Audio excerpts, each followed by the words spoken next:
Well, hello, everyone. How you doing? Hi. We're not dead yet. Not dead. You guys are doing wonderfully. I meant IRL, but yes, also. You've got like half a We have dozen respect points. Yeah. You've got an honored elder walking among you. 2, actually.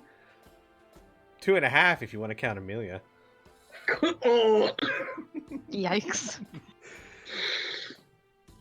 You guys just beat a Shawanti pop star.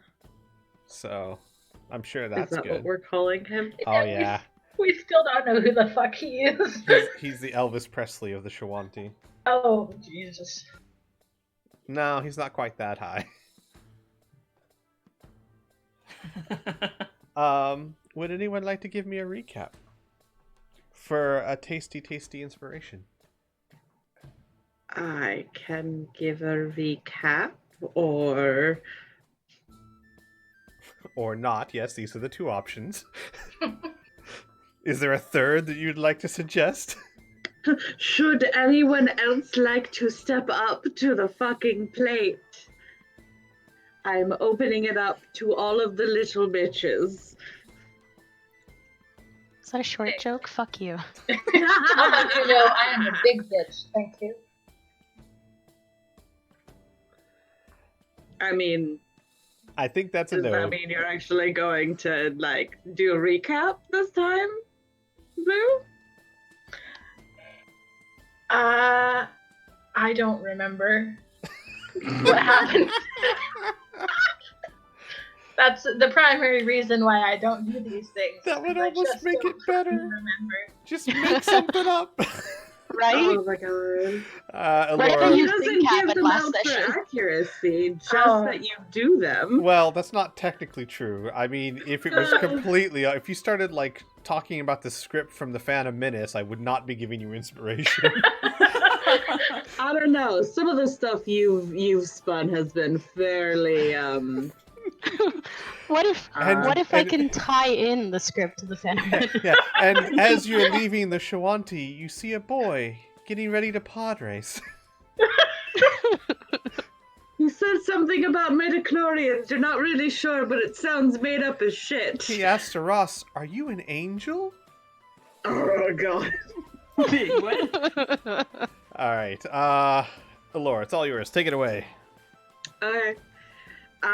So last week, we were going around and doing stuff. We had just gotten our options as far as like what we can do to earn respect. Things And then things happened. happened. Why? You know what? I know we all know you know, but just for our benefit, go into some detail.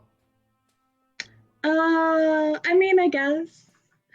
So, like, there was that whole thing where Robin and Annika, like, went for a walk. Ooh, why was that? There was, like, something about hanging out with Ash Dancer or something. I don't know. Like, she seems pretty chill, though. Like, she was going around getting feathers, and everyone was talking in a language that neither of them could understand, which is, like, whatever. But I guess. And then they were talking to her, and she was just like, "Oh, hey, here's a gift for you, Robin, because you're like corporeal and also like super respected and shit. So have a bracelet. Annika, you're super cute. Don't need to accessorize. Also, you can't because you're a ghost. So, you know, sorry, but also I'm more than happy to assist any way that I can." Oh, and here's some information that might help you. Yeah. There's something about like a cloud guide or guy cloud or something like that. No. So she told her about a dude who is like an elf or something that had got initiated into the Shawanti. He was really good with spirits. That's super cool. definitely going to be helpful. A plus, Grandma, good job. And he was with the Skonqua, yeah. Skonqua, like scones, but not.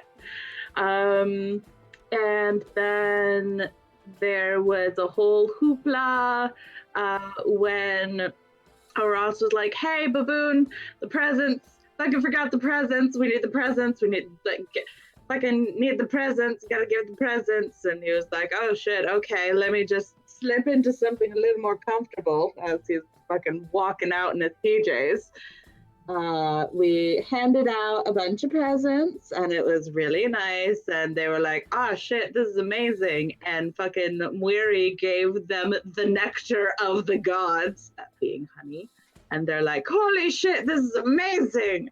And so apparently grocery shopping, like nowadays during the plague, is a sign of godliness. A plus, well done. So yeah, we did that, and there was a dude who was just like, "Fuck these outsiders! The fuck are you doing?" And he challenged us to a thing, and Ross was like, "Hey Rhea, you should do the thing because you're super strong." And Rhea was just like, "Oh, okay." And then fucking Annika and Robin were just like, "Oh shit, she fucked. She might be a little bit fucked. Like, how is she supposed to intimidate? She's so small. She's so small. Look at her." And then the dude was like, "Run!" She was like, "Oh no, dude, I've got a dog. I know how to play this game. Whatever. Okay. You need him. You want a tic tac? I've got a tic tac." And she fucking won by a landslide, and it was amazing. And he was just like, "Okay, yeah, okay, yeah, okay. That was pretty good. Yeah, okay." And then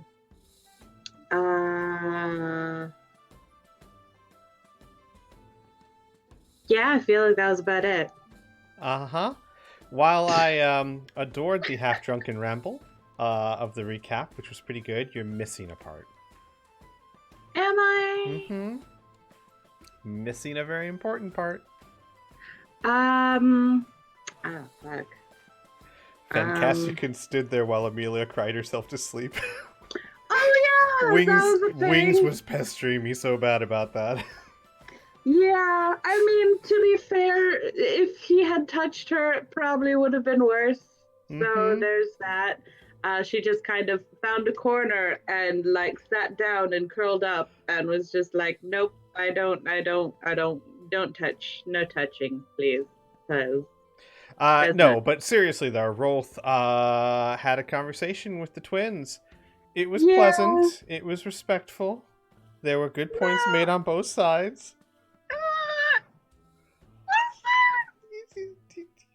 No.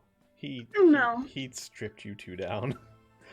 Yeah, that was fucking rude as shit. Amelia thought that she stood up to him, and it was starting pretty good, and then Rolf took over Annika, and that was like really fucking rude. Because like bodily autonomy, but then again she doesn't really have a body, but still autonomy because fucking rude. But yeah, she did like 5 points of psychic damage to her sister, and after that, even if she could take over, probably wouldn't have, because Amelia's that's gonna be rough for a little bit. So yeah, fun fact. And Annika has begun her consulting with Robin on ways to destroy Rolf's soul. Well done. Take your inspiration and give it to whom you choose. Does anyone need inspiration? Everyone. You're the only one that has it. Needs... Fucking Jesus Christ. I was gonna be like, I can always give another one to Annika, but no. Blah, blah. Two, 3, 4. Okay. Rhea gets inspiration. Oh, yay. Well done. Yes. When last we left the session, of course, you had just beaten Krojan, who is a famous warrior of the how do I pronounce this? Sklarqua. That's always the hardest one to pronounce. I can do Skoan, I can do Lin Qua, but the Sklarqua is hard for me to pronounce. He carries a giant effing hammer around, and his full name is Krojan Eats What He Kills. So, questionable dietary habits. This gentleman over here. However, challenged you all to a game of tug, basically. And Rian took him up on it and won. And he seemed angry at first, but then rather pleased that he was beaten. And you all kind of earned a bit of respect in the eyes of the Shawanti to have taken down such a great warrior. We're going to pick up right there. He travels off with the rest of his kin. He has several other Shawanti in his entourage as they have come to lay the bones of one of their warriors to rest here at the Kala Mountains. And they go off on their own. And as they do so, Thousand Bones would turn to the group and say, "That was well done. You will earn respect in the eyes of our people. And I will make sure the tale of it is spread." Which brings me to another point. There must be a way for your deeds to be known. If you are to go to any of these suggested methods, it does you no good if no one knows. And he kind of shrugs. Some, the deed will speak for itself. Bring the mark of a thrall keeper, earn the trust of a truthsayer, and these will obviously be spread. Kill great enemies of the Shawanti, and bringing the trophies will spread word. But you must have a witness if you, and he kind of hesitates, attempt other things.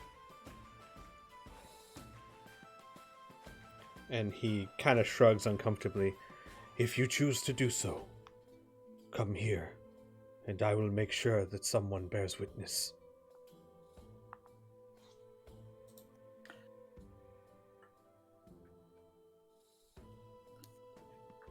Thank you, Father. We appreciate that. He nods. Did you have someone particular in mind? Maybe. But that is for another time. Can I insight check him? Sure. Oh. The way he's avoiding your gaze means Okay. probably someone you know. Uh-huh. That Okay. one-legged guy. That one-legged guy. Mm-hmm. Oh, that reminds me.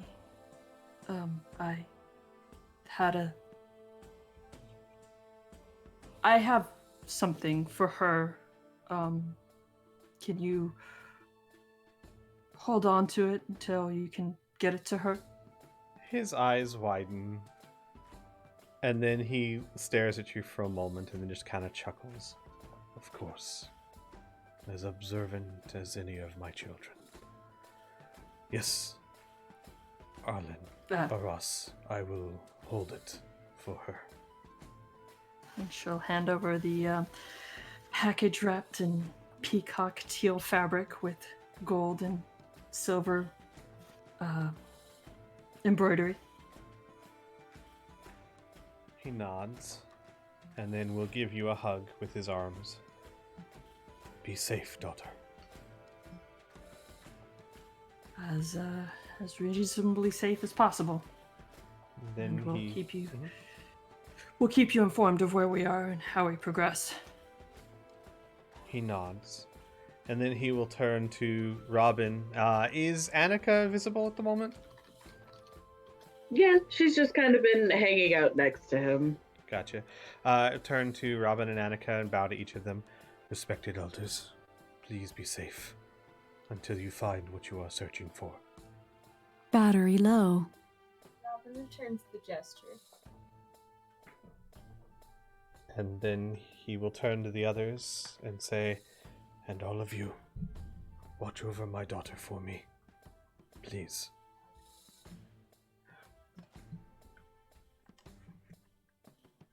They've helped me get this far. Charging battery. He nods and then kind of leaves you all to it to make your way out. Anything any of you would like to do before you head out towards the Acropolis?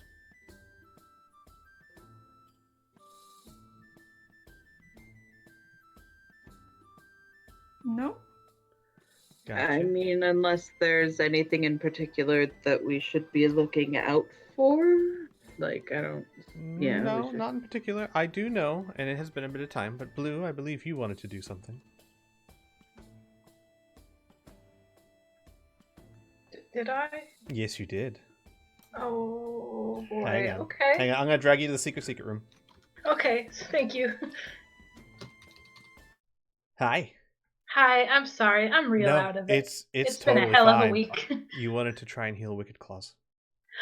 That's right. Mm-hmm. That's Mm-hmm. right. I didn't want you to go without. Gonna go down. That's fine. You give it a go. I'm dragging you back up. I don't have a hangover. For the last time, Murray, wait until they're sleeping. Then, That's too easy. That's too easy. then I want to use a- see the look in their eyes. then You're not just, taking my Cocoa Puffs. Then just gently use a brick, like a pillow. I knew it. I knew someone was the anti-something. The anti-something. It was Weary all along. No, she will. She will probably follow Thousand Bones if that's one. Yeah, he's kind of hanging around. He wants to make sure you all are seen off, but he's trying not to. Actually, no, it's Thousand Bones. He'd be helping you guys strap things onto your wagons and get you prepared to go. Like the grandpa that knows you're going on vacation, but wants to make sure everything's tied down properly. Yeah, she knows exactly what I'm talking about. Yeah. Gotcha. So Miri will assist him, and will eventually, very quietly, say to him, "She has come a long way." He will eye you and nod. She has. And picked up more scars in the process. Miri nods slowly. Yes, I am... only those I could not heal. He would nod and turn to you. I am grateful, Miri, for your guidance and watching out for her. Miri's eyes crinkle up at the corners, and she will offer him a hand. And I am thankful for you, to let her know she always has a home to return to. He nods and will take your hand. She travels far. Sometimes she needs reminding. All children do. Miri nods.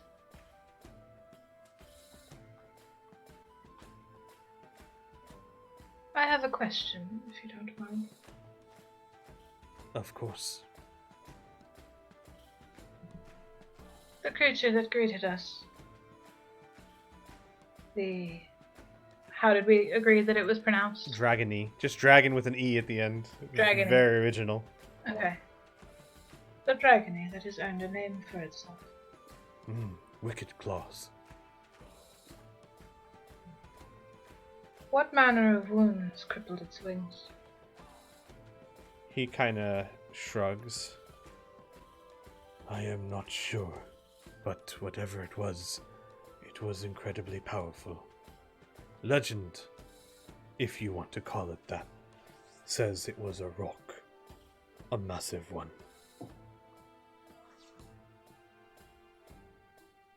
She nods slowly.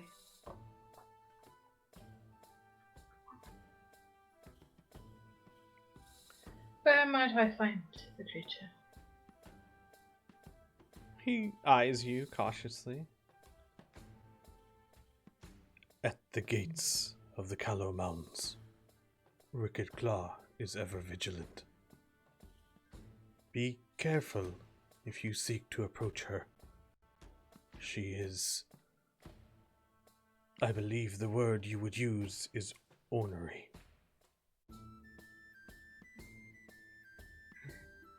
She clicks her beak. Creatures of such power tend to be. Thank you. He would nod. And Mary will wrap Majenko around her shoulders and go find it. Okay.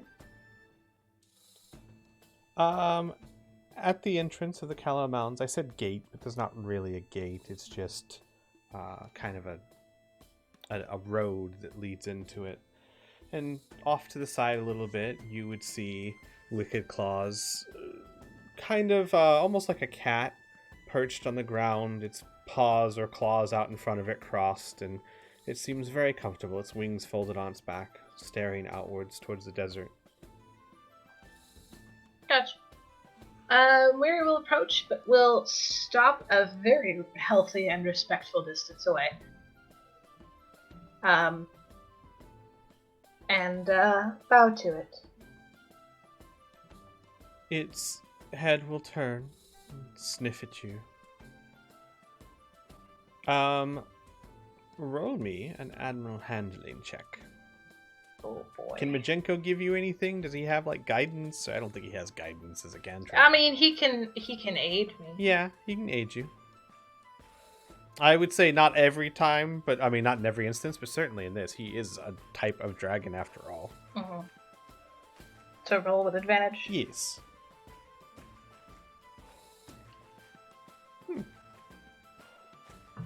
Wicked Claw would turn and regard you and sniff the air, and then give a kind of humph of not like annoyance, but just of acknowledgement, and then turn back towards the desert.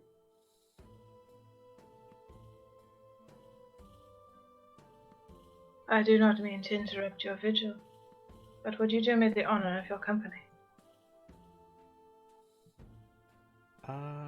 Give me a second here.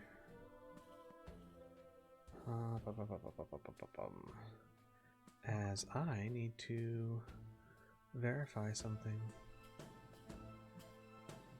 If they don't speak common, Majenko speaks Draconic, and she will have him translate. That's what I was looking up. She doesn't seem to react when you speak in common, but Majenko would repeat it in Draconic, and she would turn her head and say in Draconic, which of course Majenko would translate to you. Mm-hmm. The world is yours to go where you please.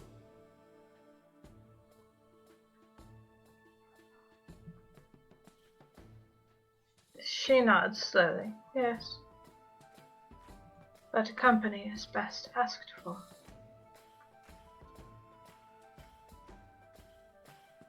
She looks back at you. And why do you seek my company?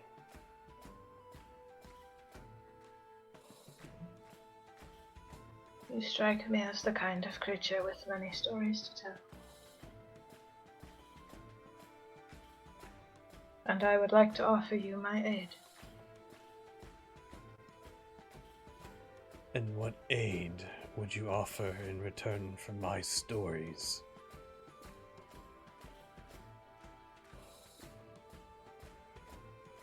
I am a healer by trade.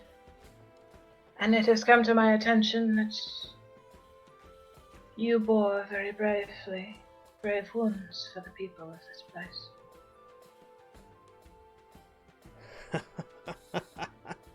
She kind of laughs.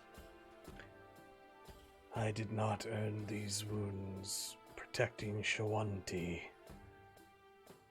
The Cinderlands are harsh. The Shawanti cared for me when I surely would have died.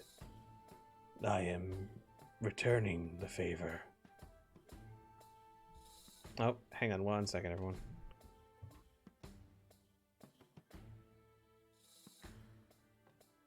Alright, I'm back. Sorry about that.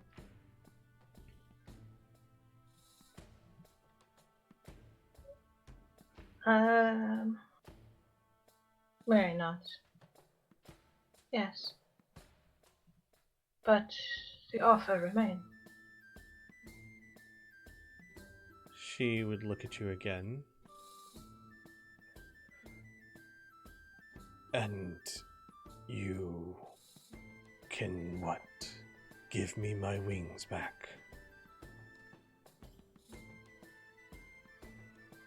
If I can.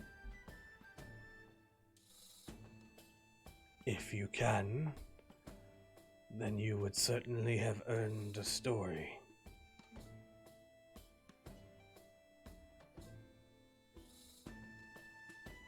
Mary's eyes crinkle into a smile.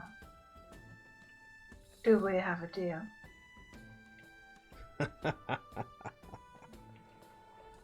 I am old, but it would be good to soar through the skies again. You have a deal, small one. Mary bows. And will approach cautiously. And before she touches the creature, will ask, may I? She will give another, humph. Gotcha. So she will look over the wounds. How bad are they? What's the range of motion like? They're all well healed. This happened many years ago. But I guess you'd call them bones or cartilage in the wings, have looked like they have snapped and been deformed in many places. Roll me a medicine check.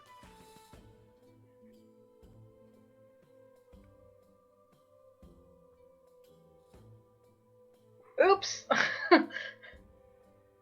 Well, it's still not bad. I mean, there's no such thing as critical failures in skill checks. No, take my inspiration. Oh, okay. Thank you. I mean, you can't do worse. You could do a lot better. But I can do a lot better. That's what I'm talking about. Okay. Murray, you know that this would not be the simplest. Your magics can heal, but this has already been healed. You can repair this, you have the skill, but you would have to set the bones, which would mean you would have to take a bit of time to actually cut into the wings, set the bones, and then heal them. Gotcha. Okay. It's not easy, but you feel you could do it. Especially that medicine check, you feel like you would definitely have the capability. Though it would need magical healing afterwards, otherwise you'd probably just make it worse. Gotcha. Okay. Okay. So, she will, for a long time, will look over the wounds and sort of test how the muscles move, and after a while, she will take a step back.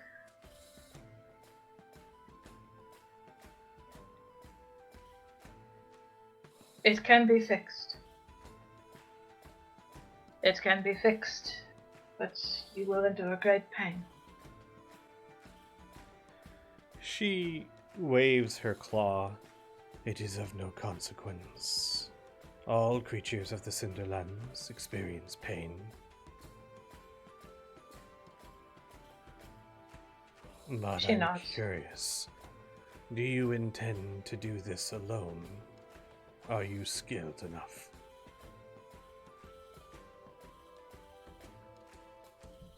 Weary takes a deep breath. Many hands make work lighter. Yes, but it will be better if you have the help of the people you guard. She looks like she's almost shrugging. Do what you will. And she hesitates. My name is Wicked Claw. What is yours? I am Weary Corvosa.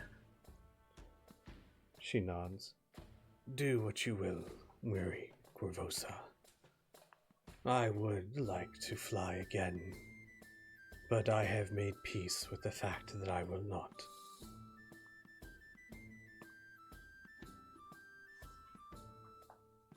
Weary nods slowly. And you hear from behind you, "Oh, are we going to heal something? That sounds marvelous." And Paula's floating behind you. Oh, hello. I Weary didn't- nods again. I didn't forget you guys rolling that die.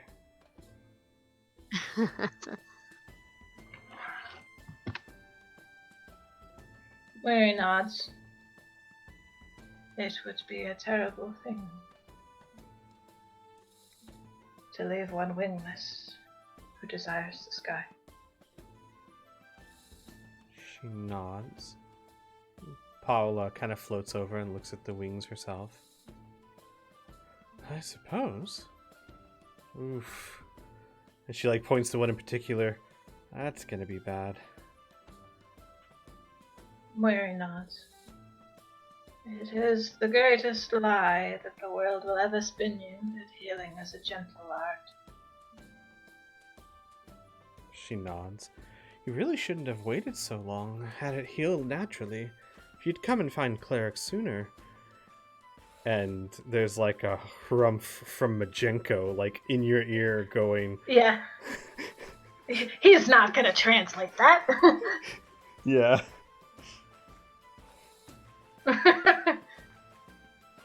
Weary nods. Yes, but we will do what we can now. Right, well, I can't help. And she kind of passes arms through the wings. But good luck. I think I will need it, but it would be nice to have your presence. Thank you. She nods. So what do you do, Murray? Mary will probably talk to Thousand Bones. He is the shaman of the tribe, but they have to have healers. They fight and hunt for a living. He grew an arm back since the last time you saw him, so they must have healers. Yep, so she's probably going to need at least 1 or 2 extra pairs of hands. Gotcha.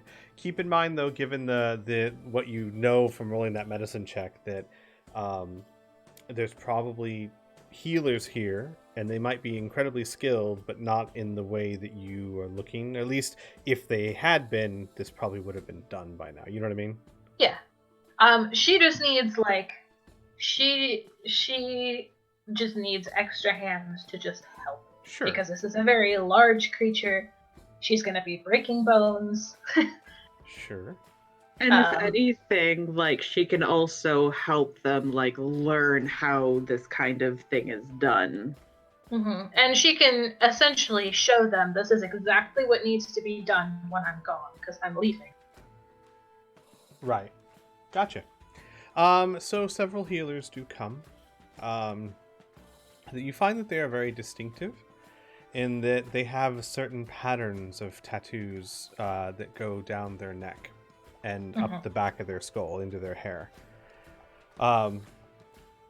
They come and they will help you. Thousand Bones himself will also take part, as he is a shaman after all. And she will inquire about his abilities to induce sleep. That would be the easiest way to do this. He would nod. There are times where they have to put Wicked Claw to sleep, typically when she needs a checkup.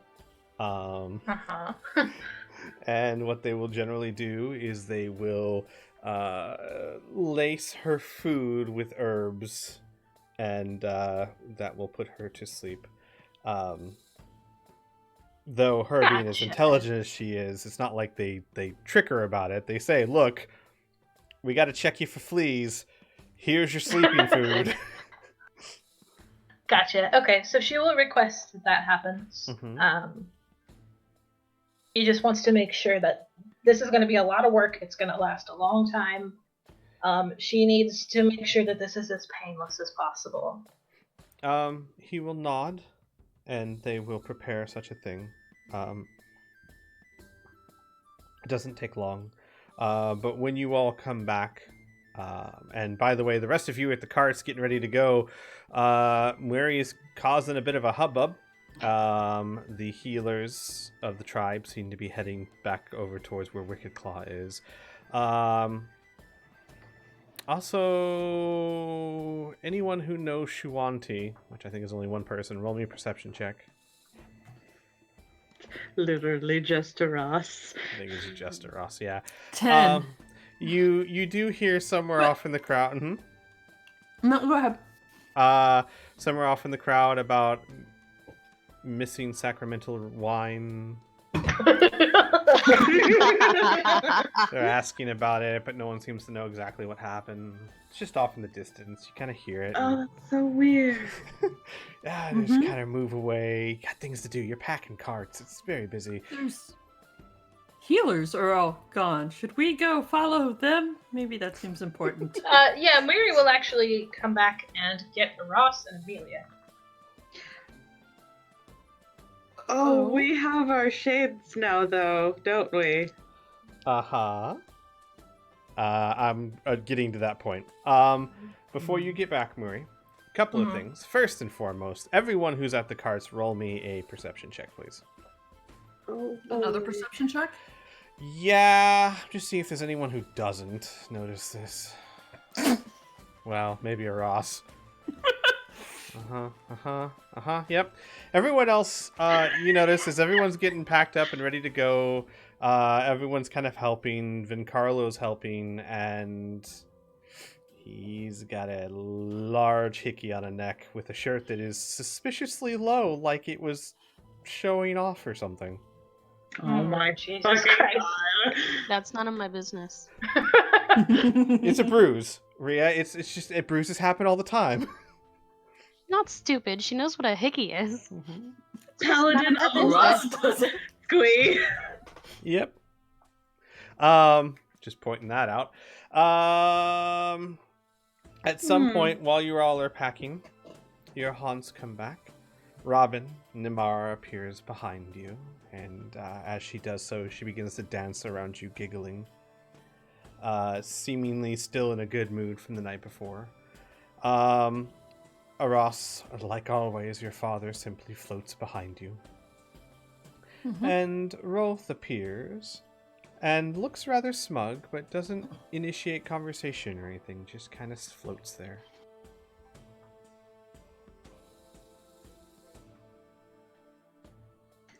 Oh, goody.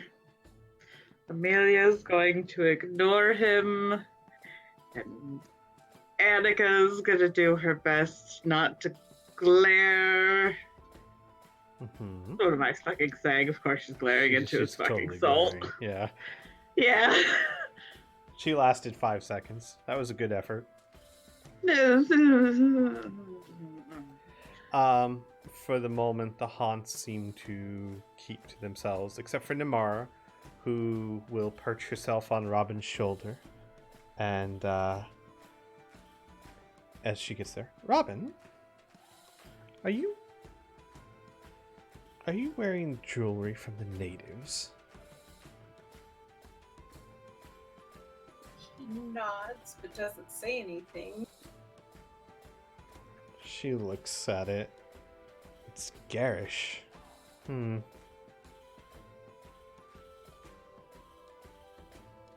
He's gonna say very quietly, well, you can just cut my hand off and replace it later.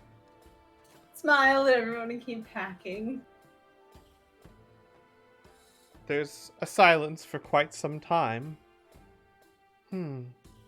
Yeah, I think I shall. He pauses and then less smiley continues packing. Doesn't say anything else, but just continues to float on your shoulder.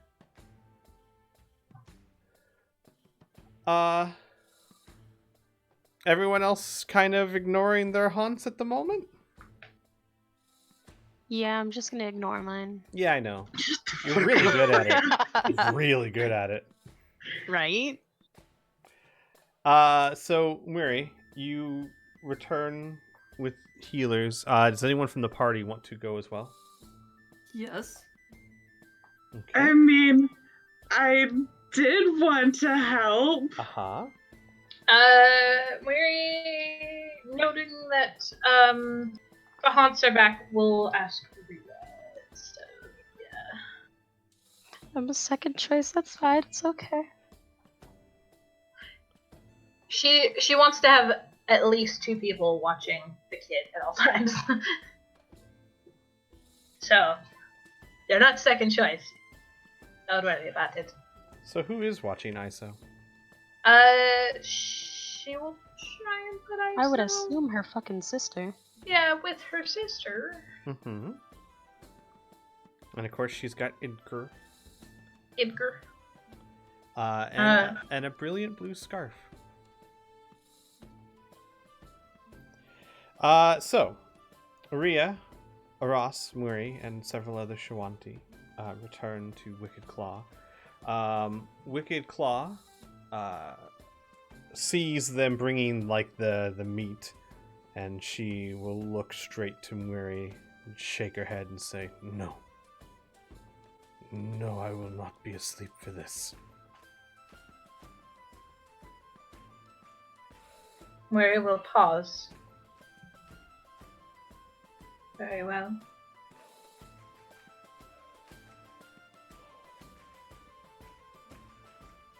And she nods and then turns back to the desert.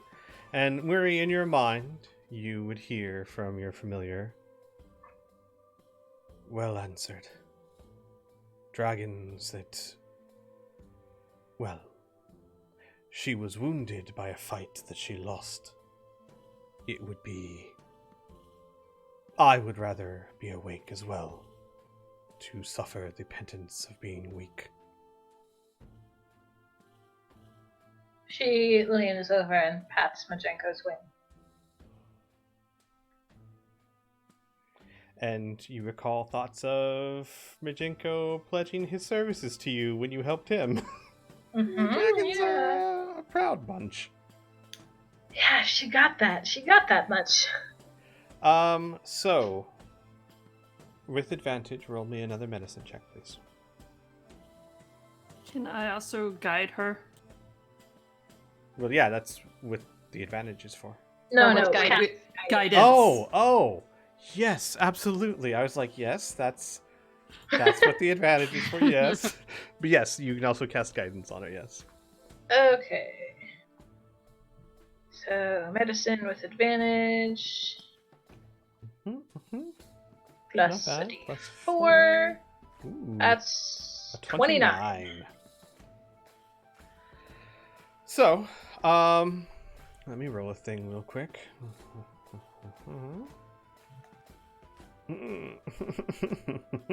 Oh, honey.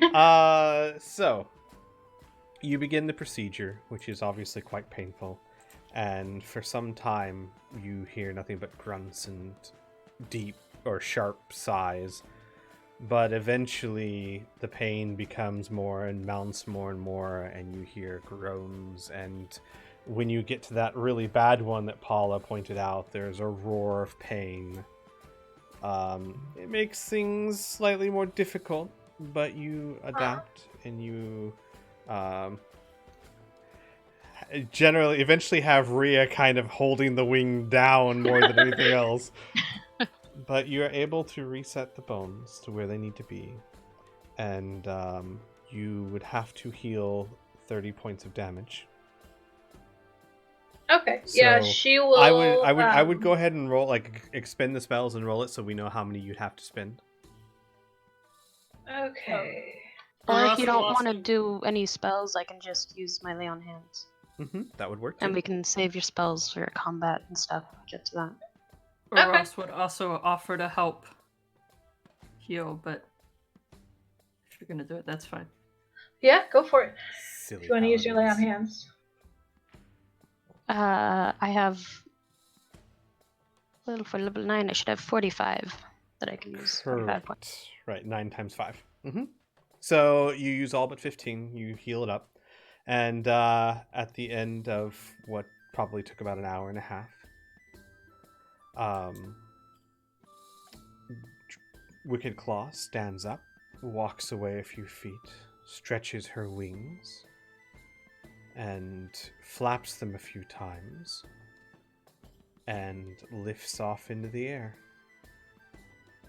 She Yay. doesn't fly long. She glides around for a little bit and then lands, as she will have to retrain muscles that she has not used in a long time. But it's very clear that the damage has been repaired.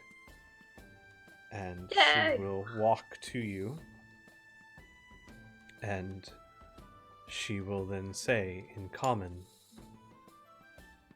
"You have my thanks, Weary of Quavosa, and you have earned a story. What story would you have of me?"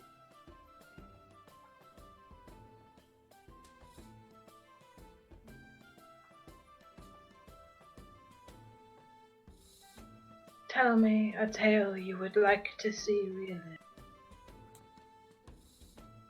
She will flop down on the ground and stretch her wings out one more time and then fold them on her back. A tale that I would like to see. And you said relived? Relived. Perhaps a tale that I would like to never forget. That is the same, no? Very nice. She nods. My life was not interesting for most. Hunting, eating, bearing children, and hunting again.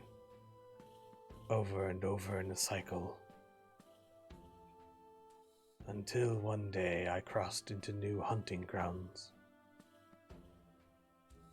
I was pushed out by a young male who I did not choose to mate with. And she kind of snorts. And in return, I was pushed from my lands. I searched for a new one and thought that I had found one. Fertile hunting grounds. Until the day I met the rock. There are many rocks in the Cinderlands, and they are little more than a nuisance for me. But this one was different. It had silver feathers on its back, eyes red as coal. It was larger than its brethren, and she hesitates. Most animals, creatures, and hunters kill for food, to survive, to feed their young and themselves. This rock killed for sport. It would kill and feed and kill again and leave the carcasses. I could not abide this. It was destroying my food, and so I confronted it.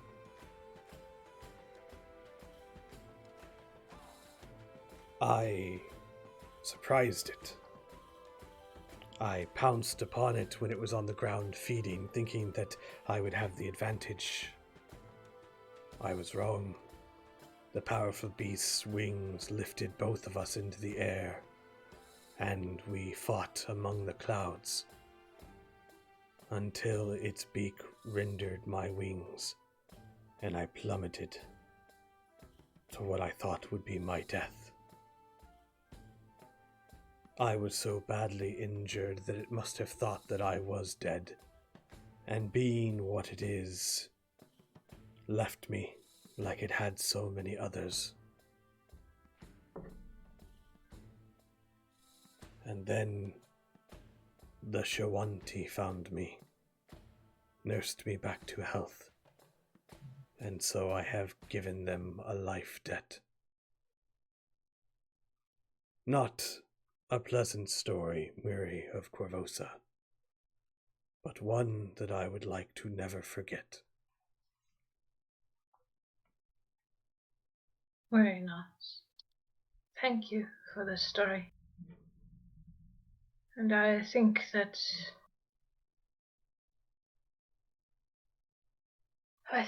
battles fought for the truths of one's heart are worth fighting, even if they are lost. She will look at you and give like a I don't know about all that, but it was a good fight.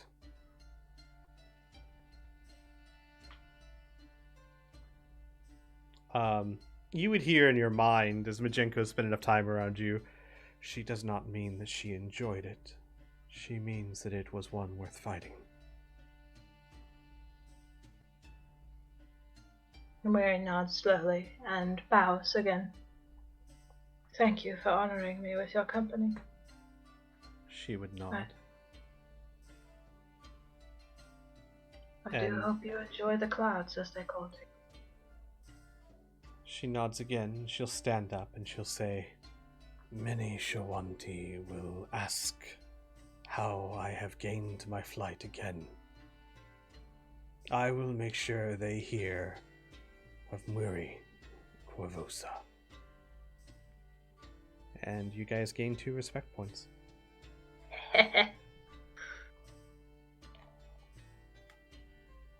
Well done. Thank you.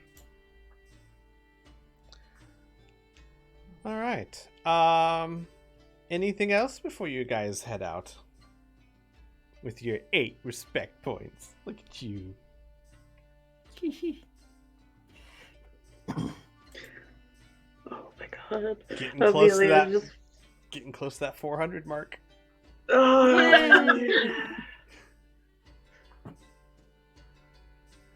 Sorry, you were saying, Amelia. Oh, just Amelia like pretending like she doesn't want to be over there. Just like, nope, I've got studying to do. It's fine. I don't want to help. It's cool. Cool. It's fine.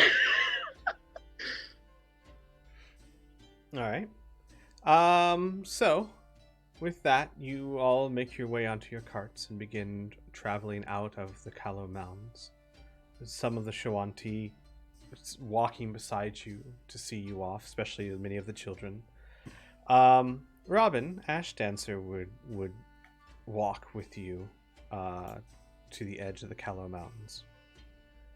And as she walks with you, she would say, So, Robin, have you gotten acquainted with your bracelet?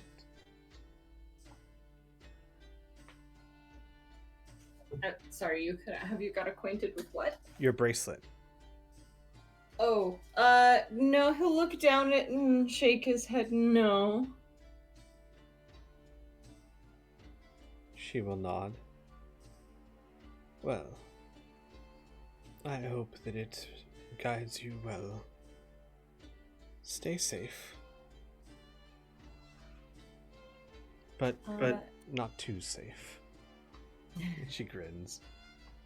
He'll chuckle a little, he'll stop, he'll take her hands, he'll kiss her forehead and hug her. He feels like he really bonded with his old.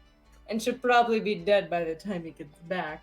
She literally blushes and like pushes you away, like, no, stop. And he says, I hope to see you when we all return once we're successful. And thank you for everything you've done. I'm old, Robin, but I'm not that old. Unless you plan on taking a decade to accomplish your tasks, I still plan to be here. These mountains do not tend themselves, after all. He smiles and gives her hands another squeeze, and we'll continue after this.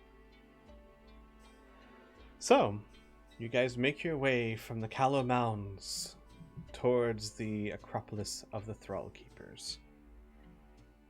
It is a lengthy journey through the Cinderlands. I need someone who's good with survival, and they can be aided, of course, to roll a survival check.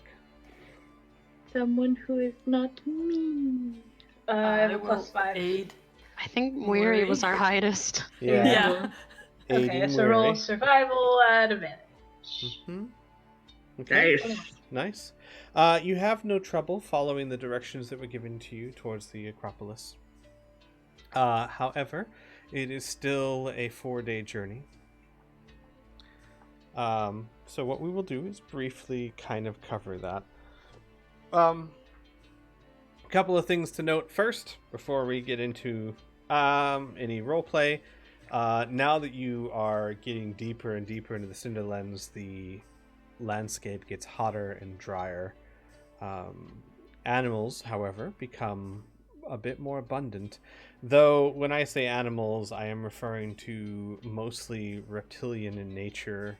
Large lizards the size of cows that wander around slowly, as if they were overburdened with water or meals, until they get startled, at which point they actually hop up on their back 2 legs and run at a surprising speed.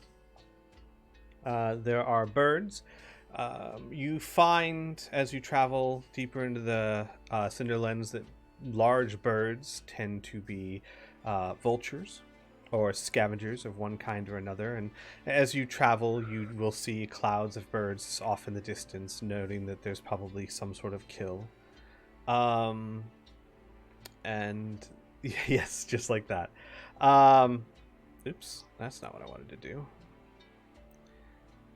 You notice that there are several different types of plants that, while spread out, are very odd and catch your eye. Especially you, Robin, who likes to kind of go exploring and hunting for lizard caps. With the survival check you made, because this is what this would... Well, no, actually, this would be a nature check. Someone, since you're all traveling together, who is good with nature checks and can be aided, roll me a nature check, please. I will +3. 4. I will maybe aid. Amelia All right. or us. Either one, with advantage. I can do it. Can or cannot? I Okay. can. I can. So there are, Amelia, you're, in your younger years, interested in tales of the other side of your family. Perhaps you studied the Cinderlands, found a book or two, and read up on them.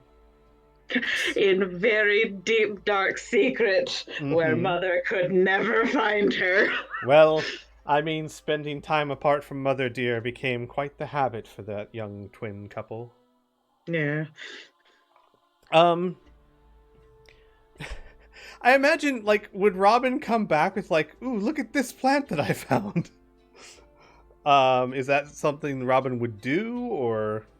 I mean, he would probably collect all the things and take them to Isolanda and like knock on the back of the cart, make them open the cart while they're moving, jog along behind, be like, "Look at this stuff," and like drop down 3 lizards. Got you. Some of the more interesting things that you are aware of or that you find is something that is known as the ember poppy. It is a plant that has a waxy substance that combusts upon exposure to high heat. and it coats the seeds of this dark-petaled ember poppy. Once a fire passes through the area, which is not too uncommon in the Cinderlands, the plant sprouts and germinates. Its seeds remain buried in the soil for years, awaiting the next fire. You come across several flask trees, which are very unmistakable in their appearance. At first glance, they appear to be trees that are dead, as they have no leaves of any kind. However, upon closer inspection, you learn that this is simply a surprisingly successful camouflage system, as many creatures walk right past a substantial store of water within the tree's bulging trunk, giving it the appearance of a flask. Another bush or plant that you come across that Amelia you recognize is called the galtrute bush. It's a short bush that grows in red clay and often sheds its crimson leaves during drought periods to tolerate the loss of water.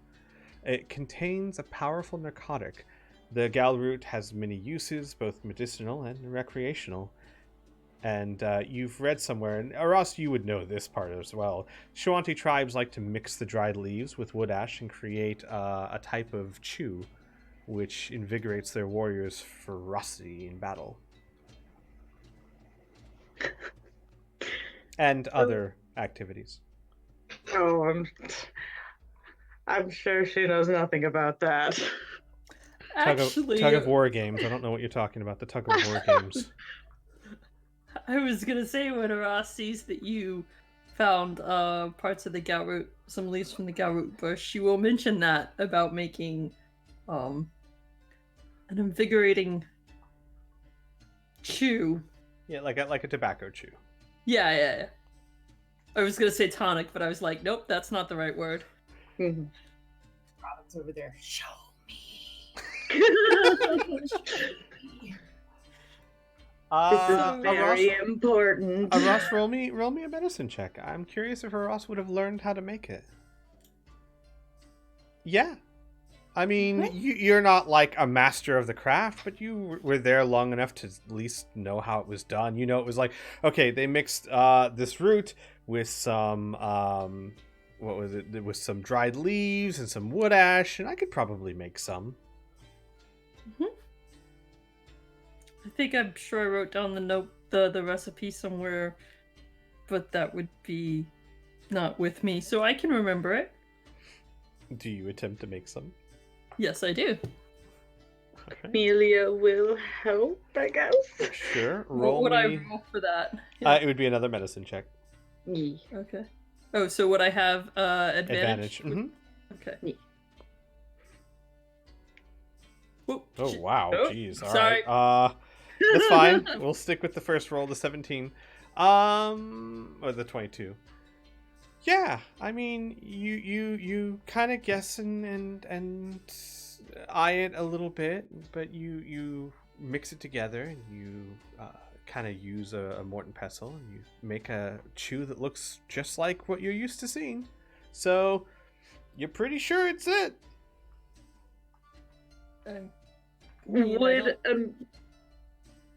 Would Amelia be able to help her like adapt that to more of like a burning type tobacco, something that Robin could use in his pipe?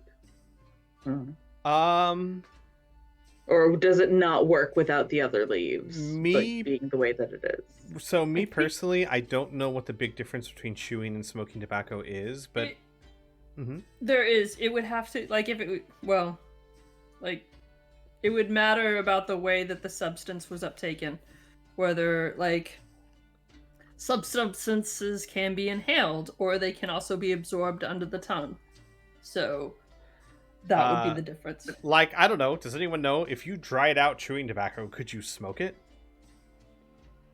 I kind of imagine it's too thick for that, but I don't know.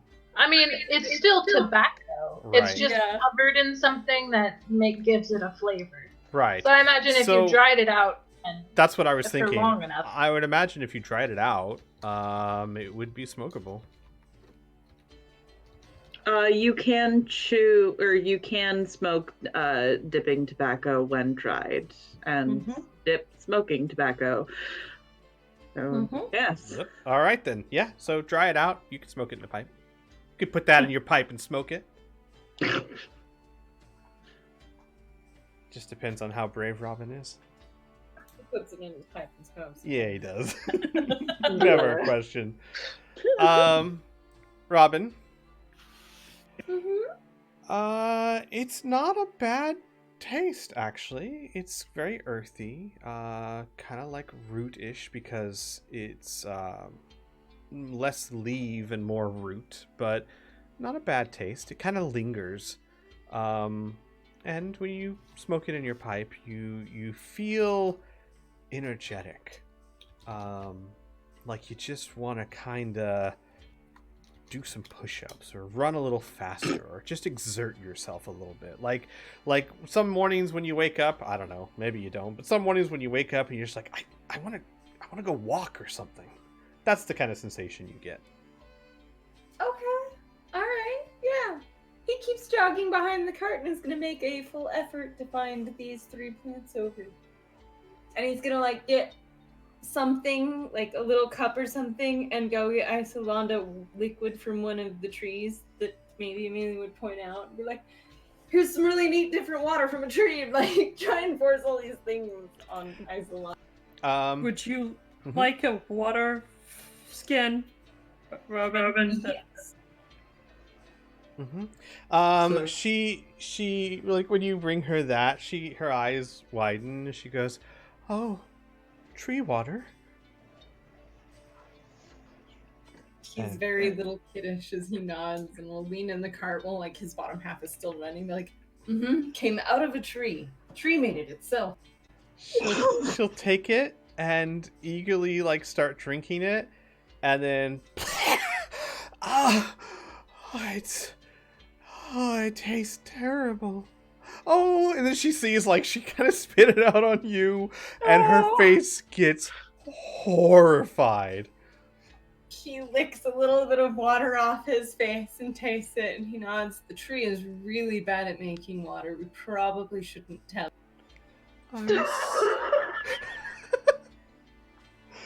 She starts to like apologize. You say that, and then she pauses, and then she kind of giggles a little bit, and she nods, and she goes, "Really bad. Are you okay?" He nods and just dabs his face. It's fine, I was getting warm from running anyways. Oh, here's a lizard. And puts a lizard in the cart and like goes to find it. So, Weary, Rhea, you keep finding Iso with like lizards in her pockets. Amazing. I mean, it's better than scorpions. Sure, definitely.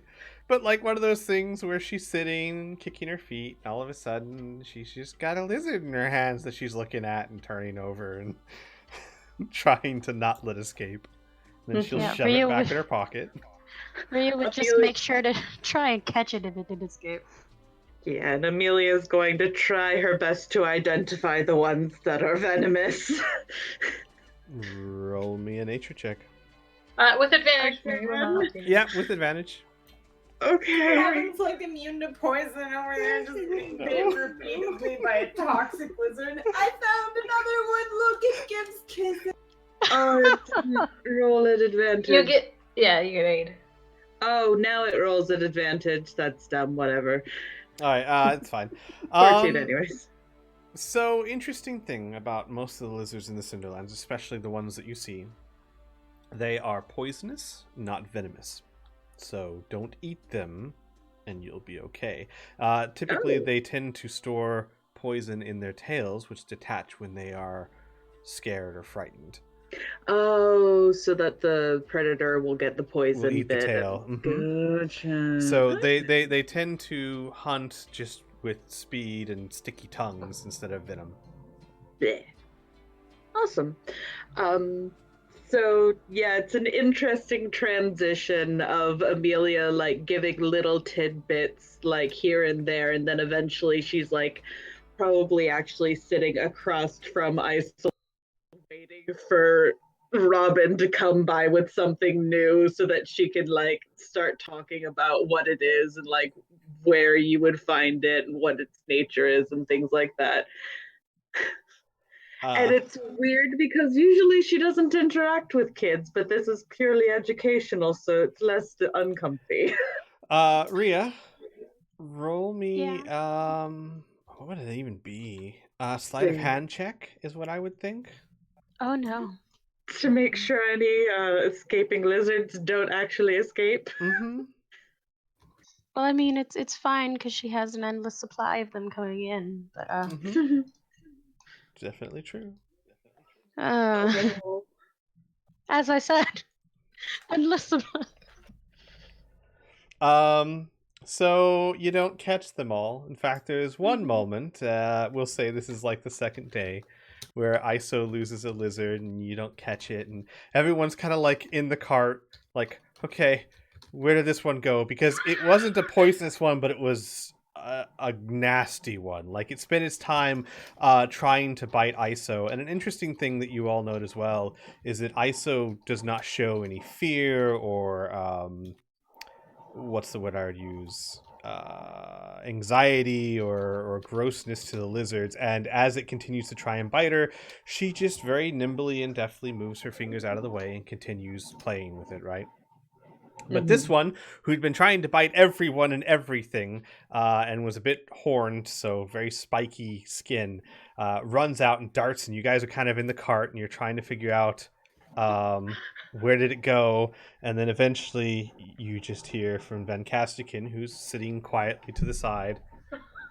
I believe I found it. Oh. If you'll excuse me, I need to go outside for a second.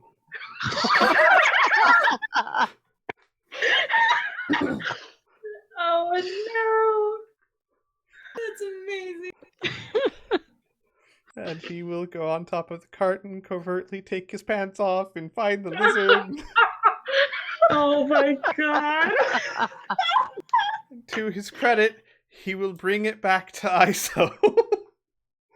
But sit a little tenderly that day, shall we say. Oh.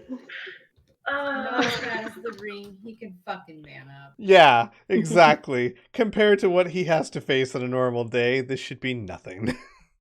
It's like using rough toilet paper or something. On your third day, give me a second. You all begin noticing, really towards the end of your second day, on your third day, you all begin to notice that off in the distance on the dunes, you are all being followed by figures. It's hard to count how many. You're more than welcome to make a perception check to learn more information, but it's clear to everyone that some group is following you.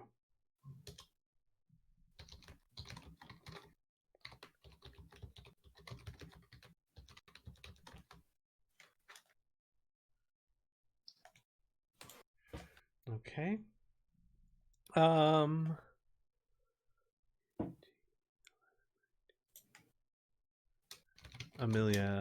Amelia,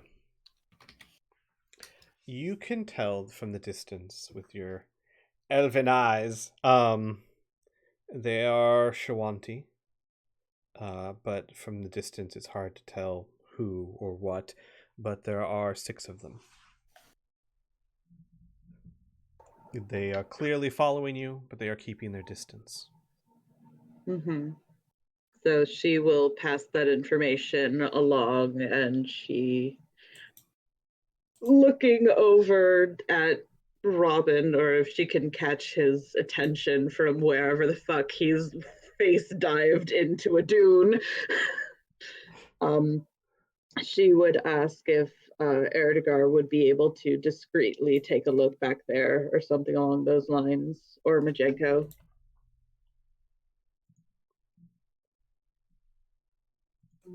Robin will say very clearly as he pops up from the bush in which he now lives.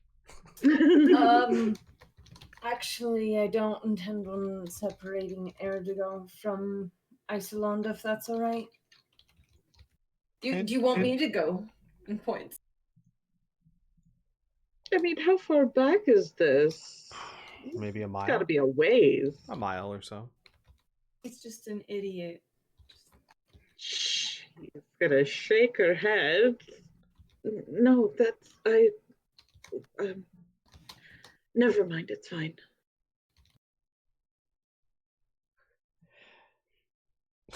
Robin just runs back a mile. I got this. I mean, he's on drugs right now. It's Yeah. fine. Jesus fucking Christ. He's a little bit nuts right now. He's gonna go back to searching his bushes, but he's gonna keep an eye on them if they move any closer. Gotcha. So it is clear that they are following you. Aras, go ahead and we'll address what you sent me in a PM. You are working on what? An amulet, protection of energy. Protection from energy. It's a cleric spell. Mm-hmm. So I would go up to Worry and I would say, we seem to keep having problems with fireballs, and wouldn't it be really cool if, I could make something that could, protect us from that type of energy?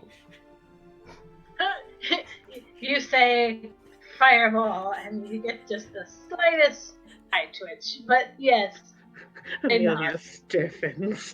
yeah. I just had this great idea if, we could work together and, design something that would protect us from fire.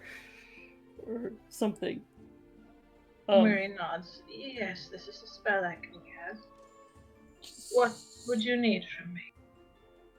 I would need to watch you cast it and run some experiments while you're casting it so I can figure out how it works. While we're traveling, I mean, not all the time, not a lot, so I don't want to deplete your magical reservoir, but just, a couple times. I don't know, Squee, how much I would it would be once a day for each day it takes to make it. Okay. So it would be 3rd level, so it would take a week to make it. And you wouldn't really have to do much tinkering. Unlike the amulet of non-detection, protection from energy is something that is not hard for you to grasp in spell form. So I'll still have you roll a tinker check, but it's not like you...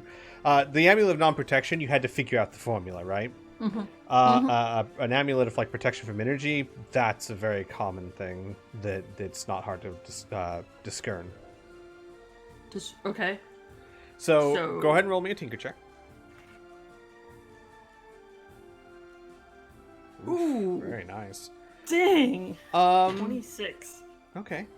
Yeah. So usually it takes you about a week. If you work on it 8 hours a day, I would say that it would take you 5 days. Not quite done by the time you get there, but one more day and you're good. Okay. All right? Mm-hmm. Perfect. Murray, you'll have to obviously mark off a 3rd level spell each day, but while you're traveling, that's fine. Don't worry about it for right now. If something happens before the traveling's over, I'll just remind you to mark off a 3rd level spell. Okay. Anyone else? Anything you want to do during the 4-day travel? I have one other thing, but I wanted to ask people first. Yes. So to address the plus sign, Amelia, I was wondering if I would need to do another intelligence check to see how much progress Amelia does on the improvements to, I guess, the spell runes components for Robin's. No, I'm not going to have you roll anymore. You're getting the hang of it. You understand the concepts. I'll have your mom roll because she's nowhere near as skilled as you are. But generally... Well, no, it's more for, actually... Oh, that's right. To actually maybe try and improve on it or something. Yeah. Yeah, by all means, roll me an intelligence check. Okay. Not an arcana, just intelligence? I'm sorry, arcana, please. Okay, just double checking to make sure. Okay. Yeah, there we go. The more you study into it, the more you realize how actually intricate these runes are. They are very specific, very detailed, very intricate, and a very old. When I say old magic, I mean well tested.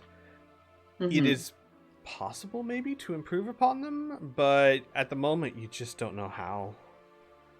It's obvious that it's going to take. It would be very difficult to do it, but possible. Okay.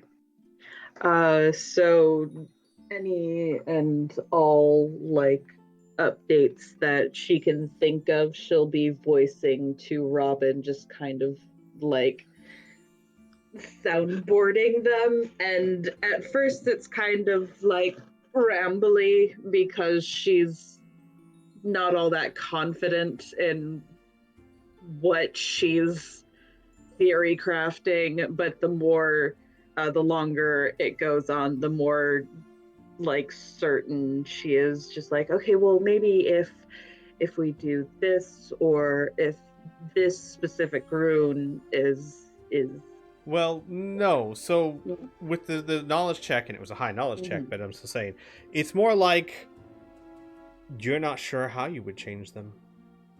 No. This is essentially her just being like, okay, how can we start to like work on this? Where can we begin? So it's not like she's like, yes, this is what we need to do. It's more like, okay, so if we look at it from here or something like that. Right. My point was that was actually a failed knowledge check because it's very difficult. So you could definitely give out ideas, but I don't think you'd be sounding confident about it.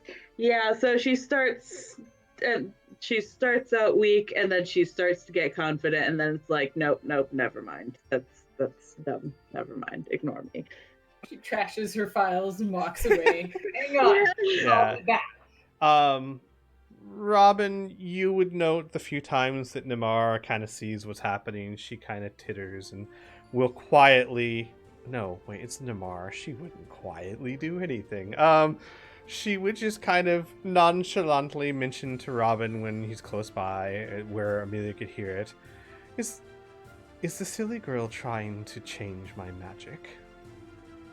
Oh, I wonder how that'll go. He does not acknowledge her.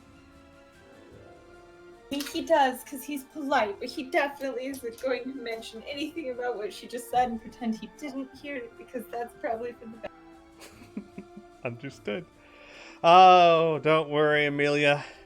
These are magics that you've never studied before. It's going to take time and maybe help. We'll see. Or maybe you'll just have to find a completely new way. Which is something that Amelia would know as well. I mean, this is always a possibility that you might be able to adapt what Namara did, or you might just search for a whole another way to do it. You know what I mean? And speaking of, I totally forgot to say this because a lot of shit's happened between now and then, but Annika would have explained, you know, the whole thing with Cloud Glider. Is it Cloud Glider? Cloud Glider. Shit. Yep. And that they are a specialist in spirit magic or something like that with the Skonqua. Specifically with Amelia, and then Amelia and her would have passed the rest of that information on to the main group. Okay, perfect. Aras, you have a plus sign. After one of our particular haunts or whatever, I would go up to Robin and ask how he was doing with his particular challenge. Oh man. Because Yes. he was so kind and, looking out for her. She's trying to Like- return the favor. Can you hear me? Yes, I can hear you. Can you hear me? Yes. Okay. When do you approach? She would try to find a time when they happen to be away from the group. To respect his privacy and all, of course. So probably at night sometime when the house is up and whatnot. Yeah. Upon being approached about it, Rob would just kind of rock his head side to side and say, I mean, I don't see too much of an issue with it at this time, but I'm glad you came to me about it.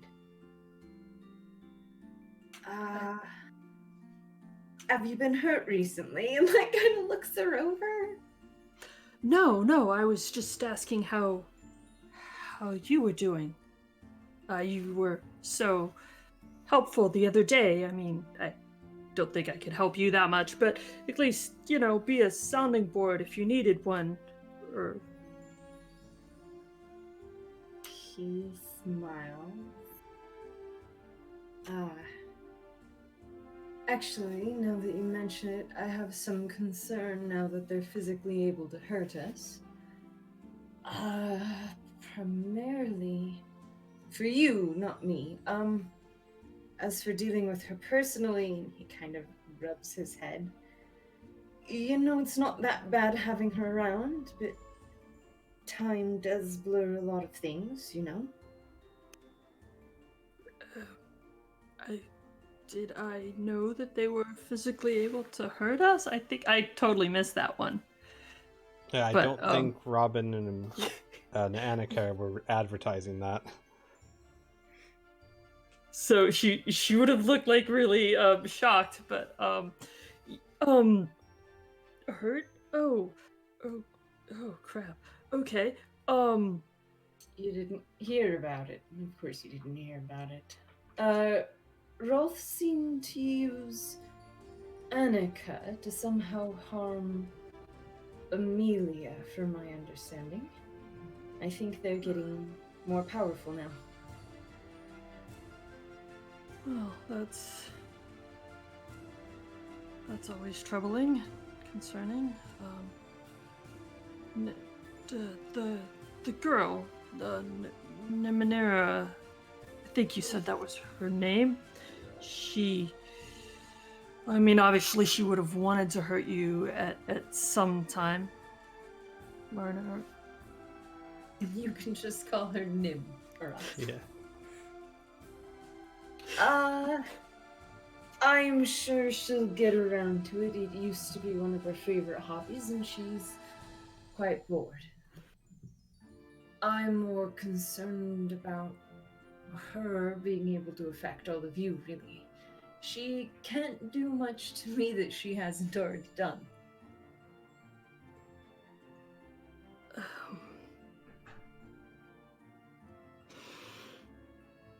That's perhaps true. I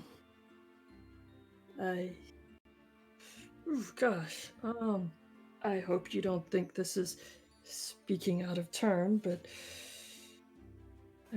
some of the stories that you've shared, people have done some pretty bad stuff to you.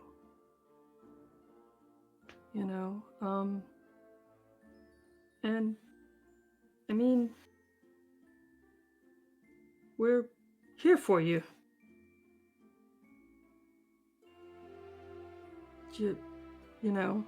Brother. She'll punch him in the shoulder. He will go ahead and smile and mess her hair up in return and say, Sister, I appreciate that. I'll let you know if I get concerned. Right now, you and Amelia's safety are my only concern. She doesn't bother me. And if she does, I will come straight to you. I appreciate that. Last time we had one of these very helpful to me chats, you asked why I saw myself as, I only saw the people that I hurt and not the good stuff that I had done. And I mean, I've been thinking about it, and I read a lot of stuff before about, psychology and stuff, and well, they always say that wounds that you suffer and, early childhood and development, it can definitely alter the way you think about yourself. And I guess that's kind of maybe what has kind of skewed my self-perception. But and I find that when I don't, when those voices get too loud, that the best solution is to surround yourself with people whose judgment you trust. And that way, if maybe they're saying things and it gets a little confusing, it's always helpful to talk to the people whose judgment you trust, and they can help sort you out. And, you're one of those people that I trust. I appreciate it. He is just smiling and leaning in harder and harder, just like, this is wonderful. He opens his mouth, closes his mouth, opens his mouth. I'm surprisingly happy right now. That's very weird. I trust you too now, Ross.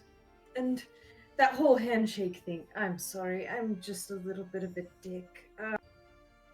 I'll make it up to you. What's his face?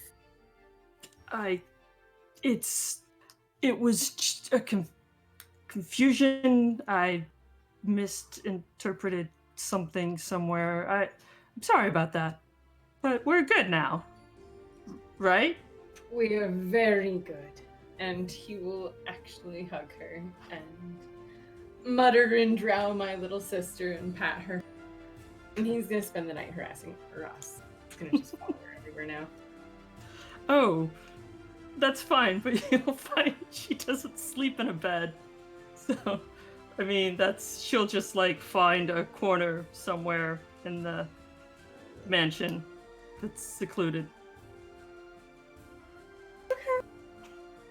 He'll stalk her for a few hours until she's asleep and throw a cloak over her and wander off to go probably stalk Miri in the kitchen.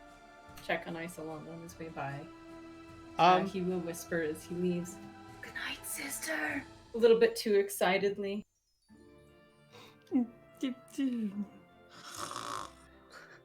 Out of curiosity, does anyone else try their hand at making the mansion during this time?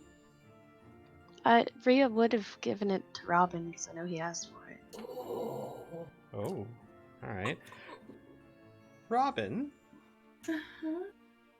first of all, what's your mansion look like? Oh boy. So his mansion is less of a mansion and more of an outdoor visual experience. It has, when you first walk into this main gate, it almost seems like a fenced off area that would be the mansion. All around are steps and pillars and rainbow tapestries and draperies and pools of natural warm hot springs with canopies stretched across them. Flowers blossom from absolutely every corner, and it seems like the entire inside is that of almost an Amazon or like Muri's home in a way. There is a steam and a warmth in the room. Everything smells like flowers, lilacs and roses, almost with a pulsating magical sensation. It is lit by hovering, dancing lights that seem to follow along, and as he's very magically influenced, has seen a lot of wizard stuff.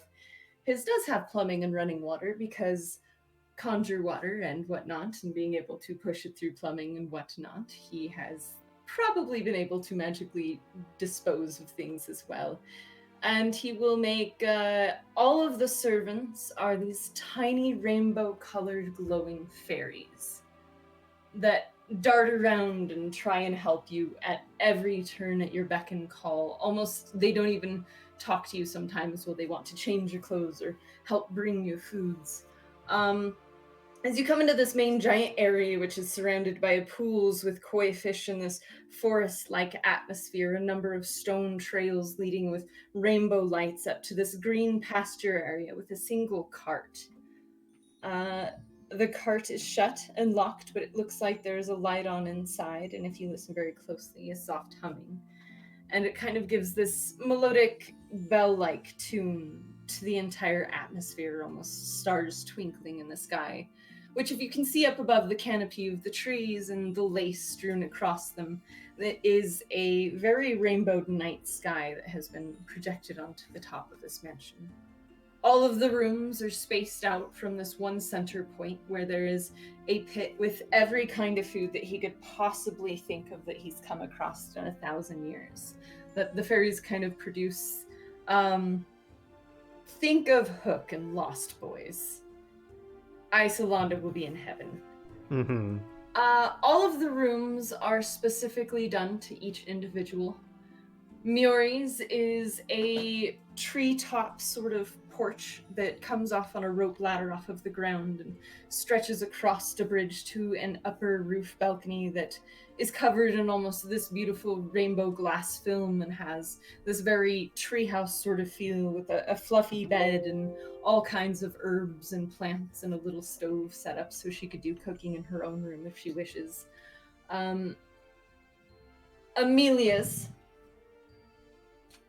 Amelia's is kind of a quiet bungalow with a separator for her and her sister.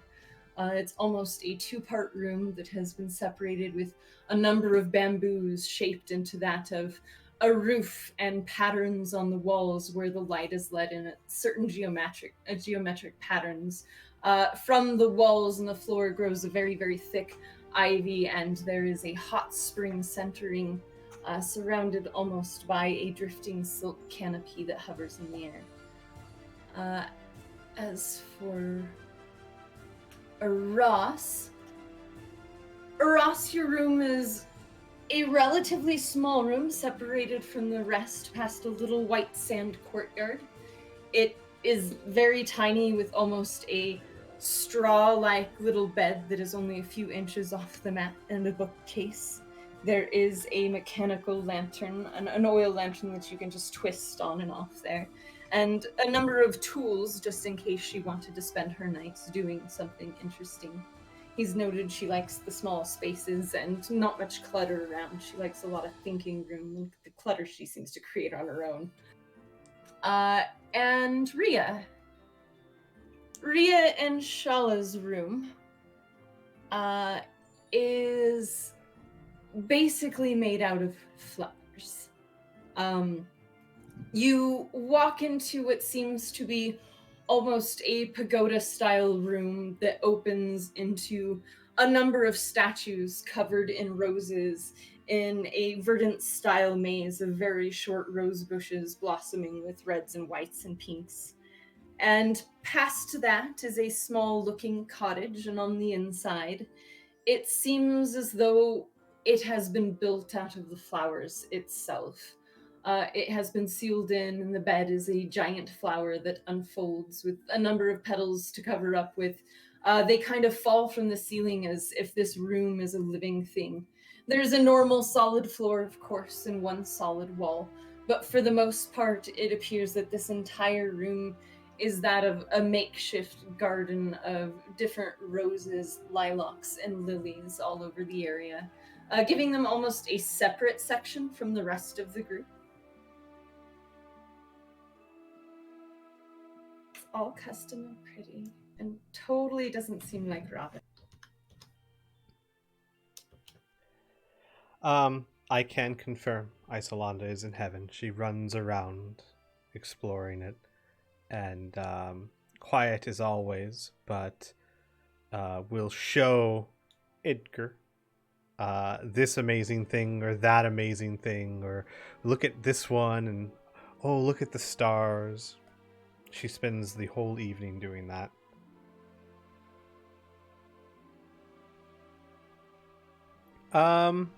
So, here's an interesting question, everybody. Does anyone go exploring? If this place is beautiful, absolutely. Yeah, Weary will follow Isolanda wherever she goes. Okay. Roll me an investigation check. You can choose one of you to do it with advantage if you're both. Yeah, I will lend aid. Okay. Oh That no, plus well one is Amelia rolled it once, so she can roll it again. Yeah.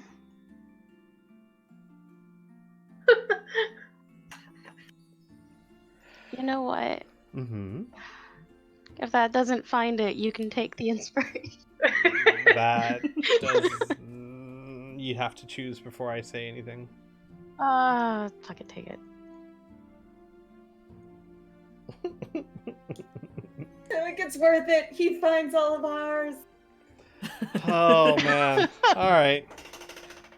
So, Amelia, with Rhea, you're traveling through the mansion, and you're exploring its wonders, and you come down a hall, kind of archwayed and leading off to the side, and the door to the only room in the hall is slightly open.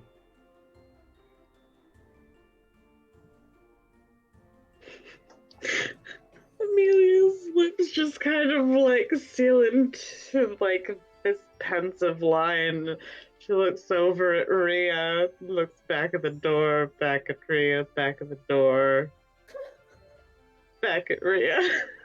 Rhea just shrugs like it's an open door. It's free to explore. Just pushes it open. Inside, you see an odd scene. A drow male, very similar to Robin, not exactly the same, but same basic build and height. Except this drow is incredibly deformed. His mouth is stitched closed, and he only has one eye. His body is mangled and not freshly, it just looks as if the body itself is not built to move well. It shuffles forward, dragging a foot, slowly, before falling to his knees in front of a violet-eyed little girl that you're all very familiar with by this point, who wordlessly stares at him, reaches out a hand, touches his forehead, and in a flash of cold light, the body falls over limp to the floor. And then the scene repeats itself over and over and over. I think it's Rhea's turn to look over at Amelia. Just real quick, let's see. Okay, cool. So Amelia's just very quiet as she stares, just kind of like hugs herself, and takes a small step back out of the room.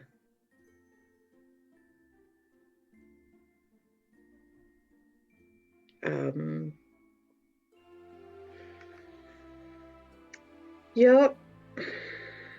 She just kind of like steps back.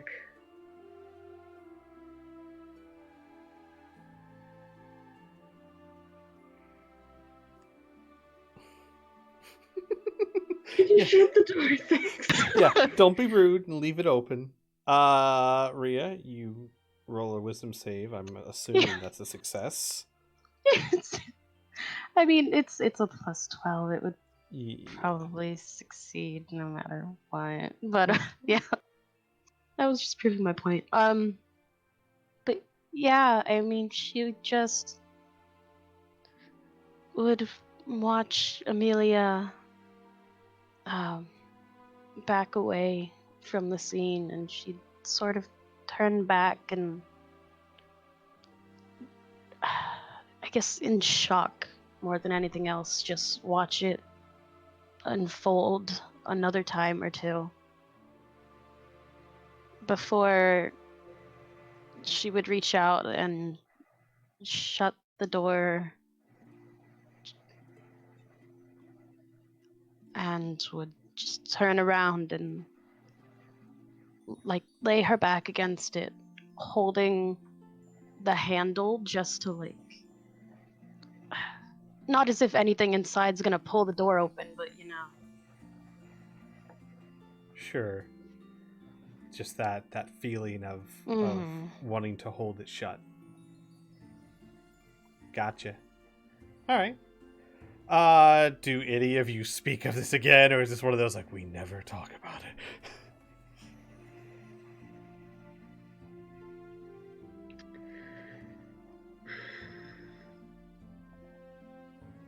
So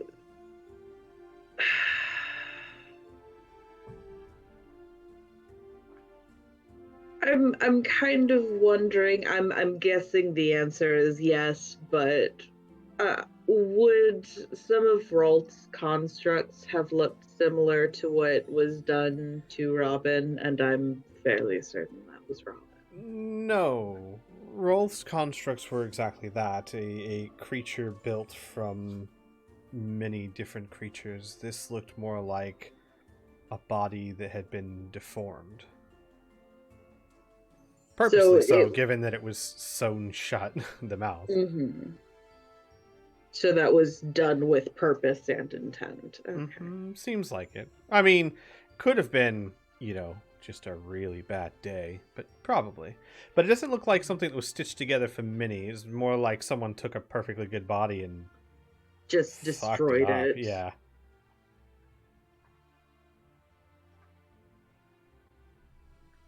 Maybe it's Robin did it to himself. He's kinky. You don't know. Oh my god. Amelia doesn't. But yeah. Yeah, Amelia just mumbles very quietly to herself. At least Rolt's constructs didn't have souls attached to them.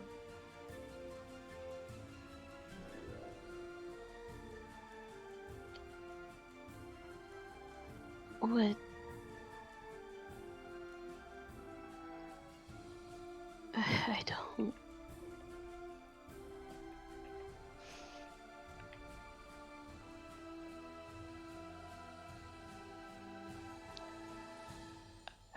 I don't understand. Are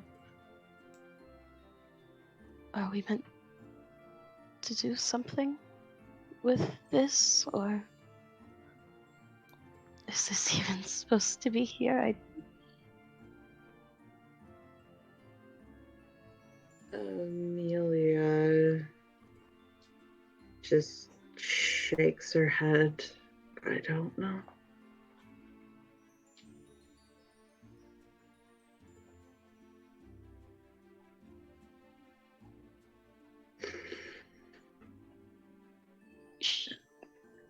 Should we talk to him? That was... Amelia, that was horrible.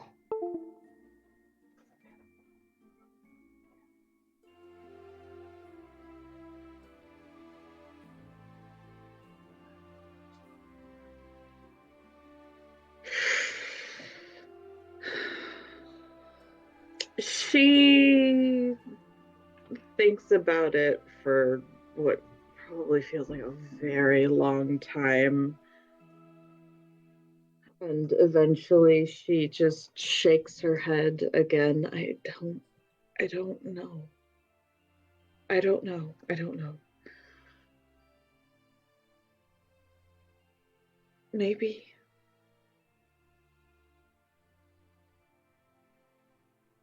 How do you even bring something up like that? She would shake her head. I don't know.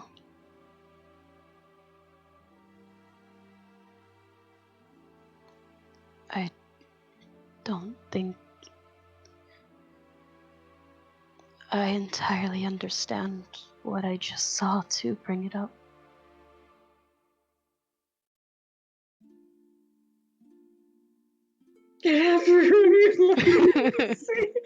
No.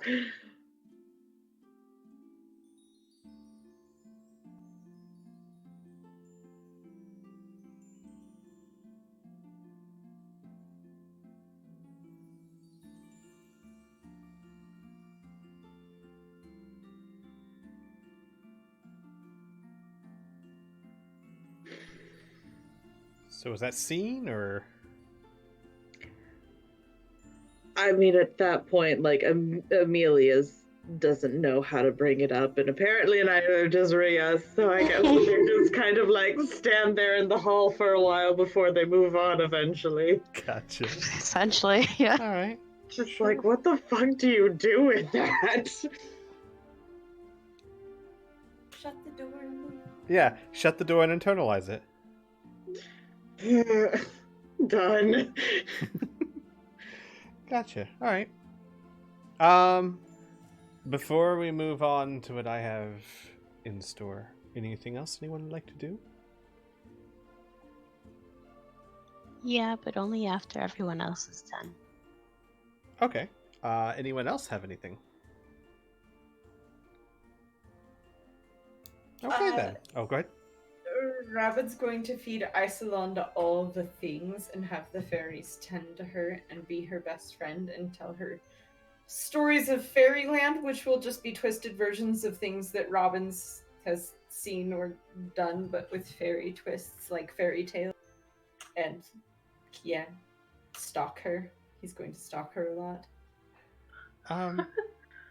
You do so with Wary's company. Like Miri's in the room and Isolanda's in there, and he like stares in and like stands by the door, and then will like kind of walk in and smile. Try not to be in the way. Robin, roll me a perception. No, you don't have to roll me a perception check. You got Edgar right there. Don't roll me nothing. Erdogar hears all this and relays it to you. When Robin leaves the room at one point, Iso would look at Muri and say, "He's very kind to me."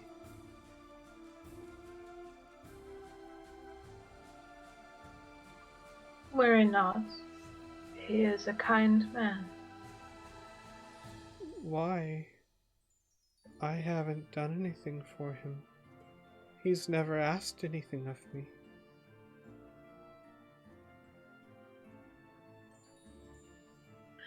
Moira will come over and she will crouch in front of Isolanda.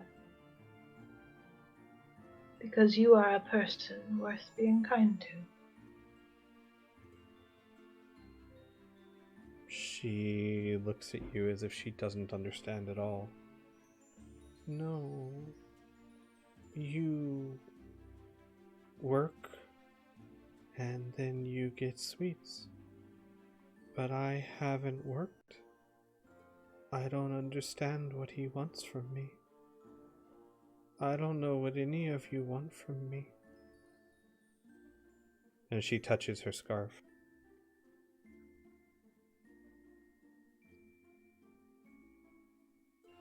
Moira is quiet for a long minute. Isolanda, you are my family. And I would very much like to be your friend.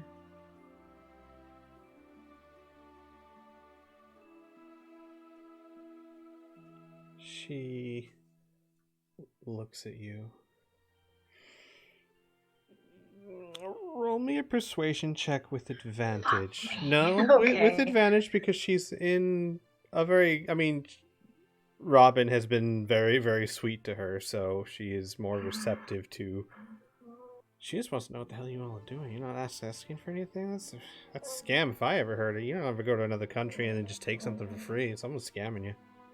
I'm just trying to find out where your hotel room is, and they're gonna. That's a 13. That's all I can do. What did we say about persuading people when no one else is in the room? I'm sorry. Yeah, You're but- too busy watching Robin and Namara's alone time. That doesn't take away from my point. I know. She kind of shakes her head and she goes, "But no. Friends, I don't want to be your friend, Mary. Friends are people that you are nice to get what you want, and then you leave them. That's all friends are."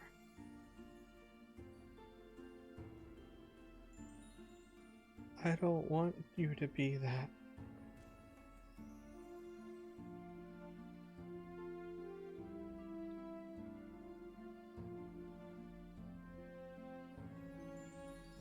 Well, I suppose we can all find out what we want together.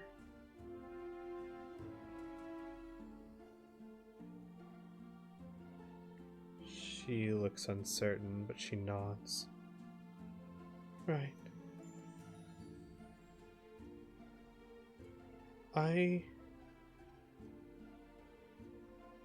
She will take the scarf from her neck and hold it in her hand. I need to earn this. Weary, and she looks up at you hopefully.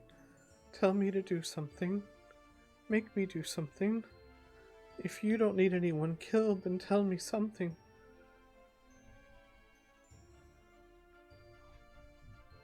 Mary will take her hand with the scarf in it.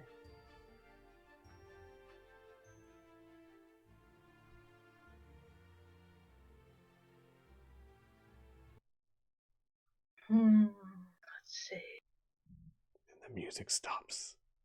Mm-hmm.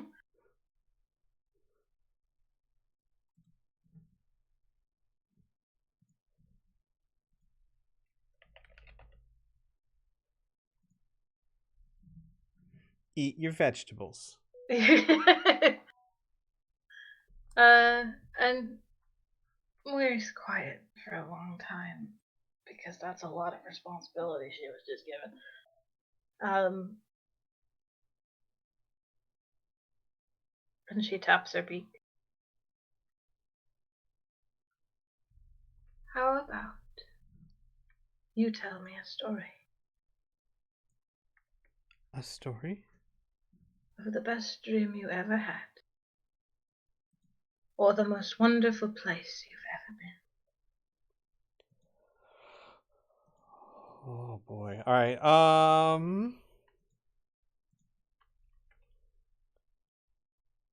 she looks at you. Which one?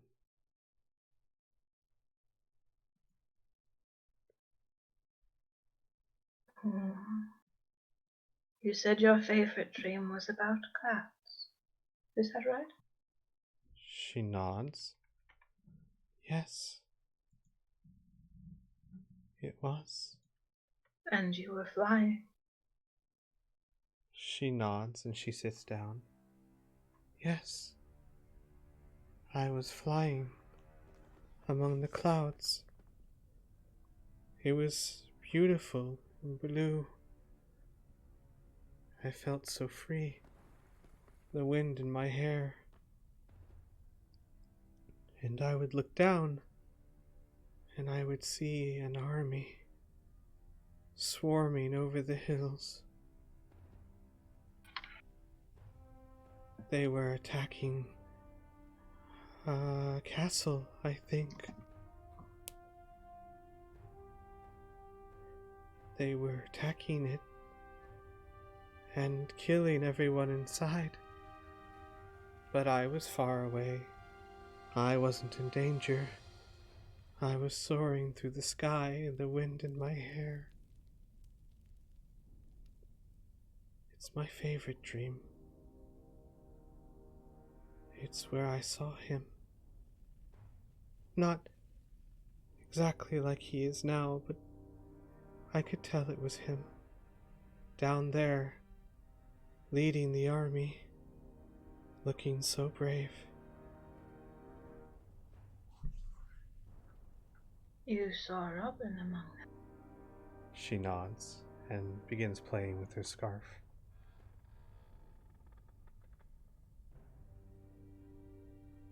He is a very brave man. She And nods she will again. take the scarf and put it around Isolanda's neck. Thank you for the story. She nods. Thank you for giving me a chance to do something.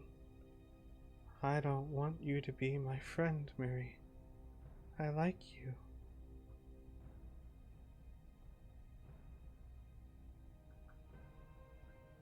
Mary leans down and will press her beak against Isolanda's forehead.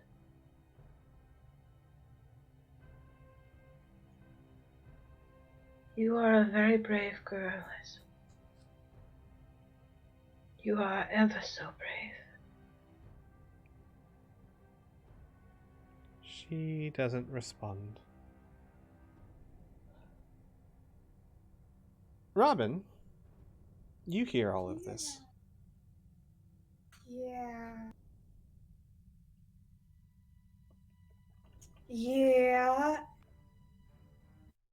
Plans are being formulated, things are being made. He's crouched right outside the door. Like wherever he was, he would have came back, like sat by the door. Right. Gotcha. Just quietly sat down. About 30 seconds pass before Majenko noses the door open and looks right at you. He looks at Majenko and touches a finger to his lips.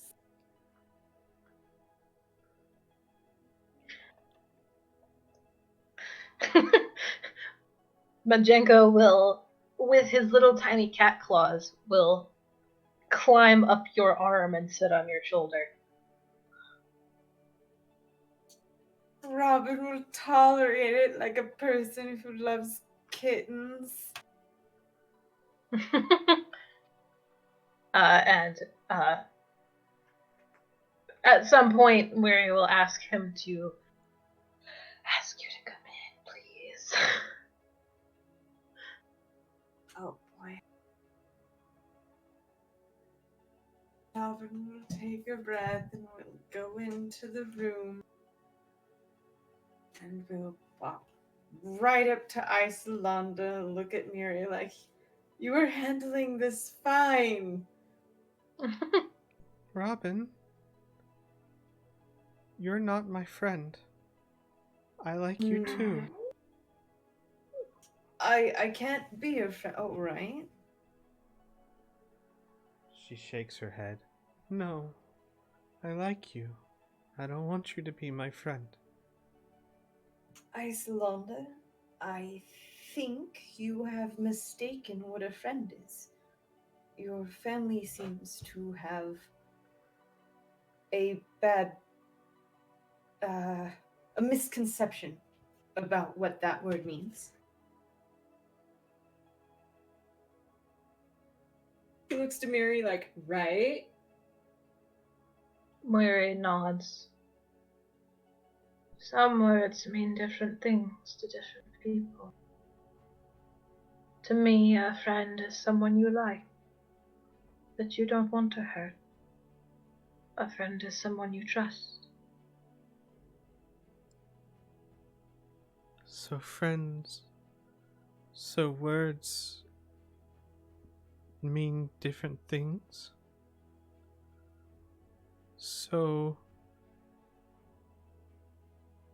So, friend, to you doesn't mean someone that you abandon when you've gotten all that you can from them. Weary nods slowly. He'll walk over to Miri and put a hand on her shoulder. This is my friend. Because he looks at her and smiles. We like many of the same things. We like to spend time with each other. We can talk with each other, kind of nudges Miri. And we plan on spending much more time with each other. Not because we want anything out of each other, not even because we share similar goals, but because I enjoy spending time with her. Much like I enjoy spending time with you. A friend is a companion, a confidant, a ally, a comrade. And he will crouch back down and take Isolanda's hands. You are somebody that we love, and that makes you our friend, someone that we would never hurt. I would die before anything happened to you. Weary nods succinctly in the background. She looks at both of you and slowly nods as if she's kind of absorbing it. And then a thought occurs to her. Oh, then maybe other words don't mean what I thought either. Like murderer? Maybe that's different too? Maybe it doesn't mean that Maybe it's different?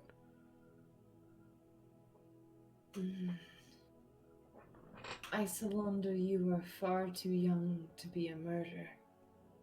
You're a victim. It's vastly different.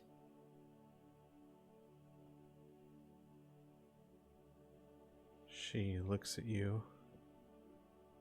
Victim.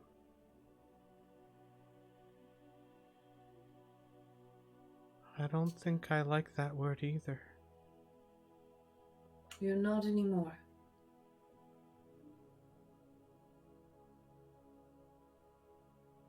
She nods, kind of toys with her scarf.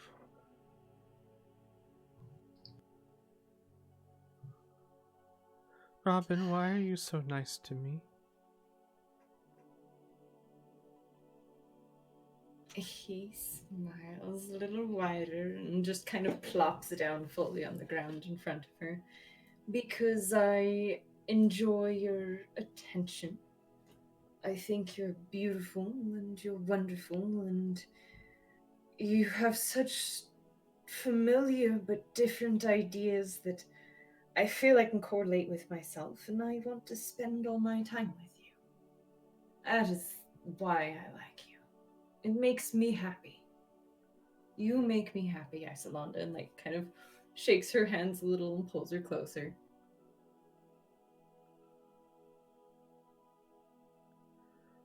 She has a scrunched up face, like she's trying to understand a really hard math problem.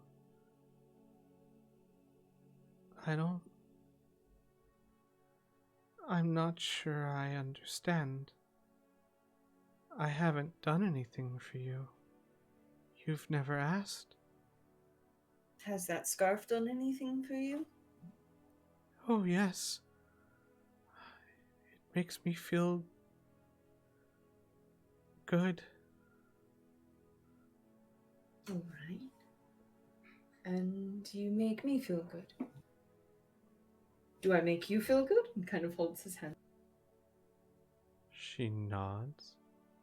I'm your scarf. He nods. I can do that. I look at you and I think of the sky, Isolanda. She nods and then smiles and looks at Miri. I'm his scarf. She nods and again leans forward and presses her beak into Isolanda's forehead. You're my scarf too, Mary. And And she will, Shala. And she starts like going on, and Shala, and Rhea, and Amelia, I think. She teaches me a lot. Amelia's a scarf. She's just sometimes a little bit bristly and needs washed. He adjusts hers. She nods. I like that word better than friend.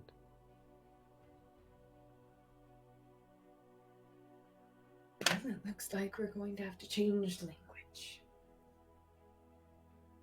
Mary nods. She actually seems genuinely happy. Isolanda, if anything feels weird to you like that again, you're confused about anything, ask us. It might just be something that you're confused about, that we need to show you something. Just like you being our scarf. She nods. Because scarves keep each other warm, and I can't keep you warm if you're not coming to me for help. She nods again. If I get confused, I will ask.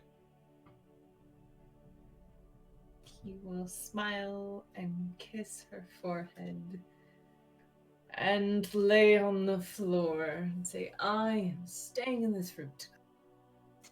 And he'll pretend to sleep wherever Isolanda is now that he's abandoned Ross to her loud snoring. He probably couldn't read through if he She would flop down on the ground dramatically like Robin did and say, I'm staying in the room too. Mary? Yes, dear. And she like pats the ground next to her and Robin. Mary will sit down slowly. and lay Iso on the immediately floor. starts shaking her head, and she stands up and then flops down on the ground like Robin did. Some of us are old, Isolanda. That hurts. Well, I guess we found Mary's limits of her love then. No, of course she will flop down onto the floor. Robin will snap his fingers, and hundreds of fairies will pour in and bring them pillows and blankets and build like a pillow fort completely around them with dancing lights. Robin wisely made all of the maitre d's and servants fairies who don't really speak common. So I can't twist anything and make some unusual or weird head servant. No, they're all Mia. Uh-huh. They're 1,000 Mias. Which makes my heart glow.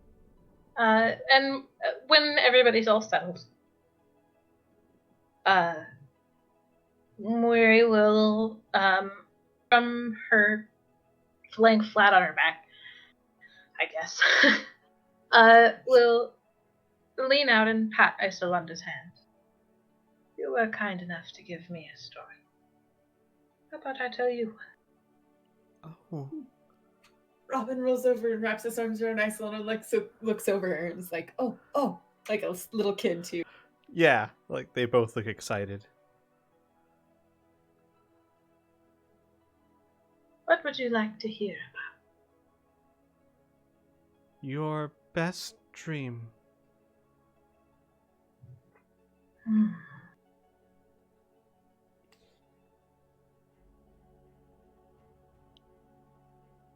That is a very interesting dream. And she will begin to tell you of a dream she had when she was very young. And she will pat Isolanda's cheek, almost as young as you. There are times when I can almost remember, well, the trees in the jungle are very big. They are so tall that the tops of the leaves sometimes come out above the clouds. And if you spend your time climbing and you go all the way to the top, you can look out like you're in a sea of cloud, as far as the eye can see in all directions. And when the sun comes up over those clouds, it turns everything into red and orange. It is a most beautiful thing. I remember when I was very young, I dreamt of doing this. But the tree kept going up, and so I kept climbing. I climbed all the way up into the night sky. Did you get tired? No, because I knew that there was something at the top that I just had to see. I had to see it. I had to know what was there. So I kept climbing. And up and up and up I went, until the orange of the sunset faded into the dark night. Until I was among thousands and thousands of stars, all glowing.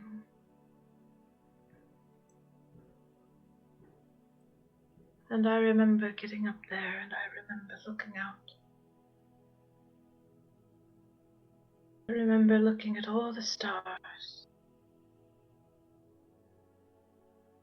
And I remember knowing that those weren't stars at all. Those were souls. Souls? Mary, what's a soul?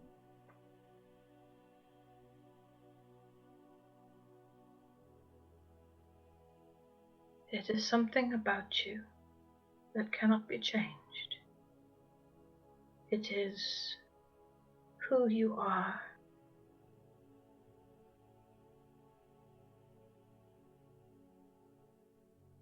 And it looks like a star?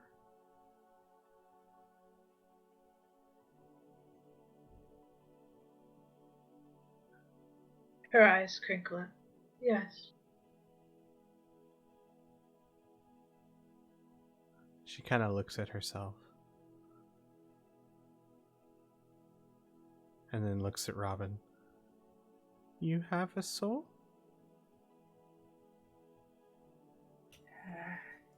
Yes, I do. Not. Have you ever seen it? Can I see mine? You can't see them. I mean, unless if you're on the astral plane, then you might possibly be able to see them. I mean, looks at Miri like, help me. Mary shakes her head. In dreams sometimes. And sometimes when you are very, very lucky, you can see them.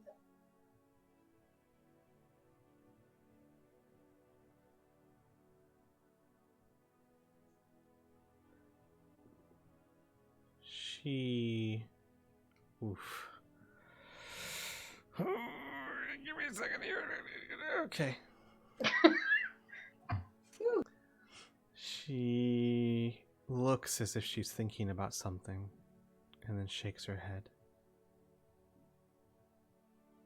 That was a good dream, Mary.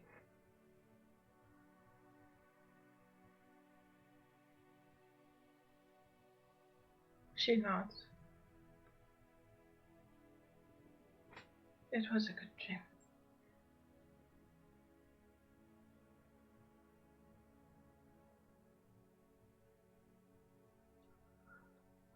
Oh, why don't you tell us what happened? He just pats her head and snuggles against her, knowing she's falling asleep. Yep, totally falling asleep. Smiles over at Miri and like gives her a thumbs up over top of Isolanda.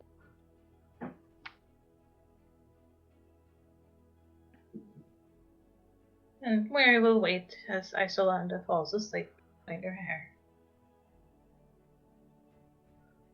All right. And as Isolanda falls asleep, she will continue the dream. As I looked out upon the sea of souls, I knew that those were all the people that I would ever know and love. And I knew that I had to go meet them.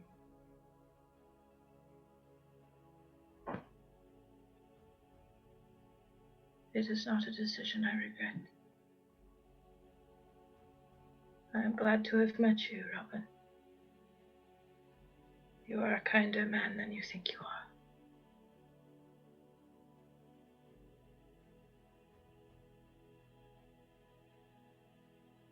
He just quietly watches her. And he will reach over Isolanda and squeeze Muri's hand, wondering if she's ever going to get up or if she's really going to live on the floor. Hey, look. Once you're down, you're down. No, she will eventually sit up because sleeping laying down is very uncomfortable for her. She will eventually sit up and rearrange Isolanda so that she's comfortable.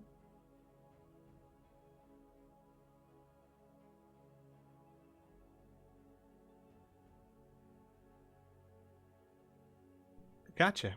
All right. Well done. Well done. I didn't even make you guys roll persuasion checks on that one. That was very well done. Well, I mean, after the first one. I did my best. All right. So, Rhea, you had a thing. It's a fucking guess. Mm-hmm. You can say it happened before. God damn it, you guys.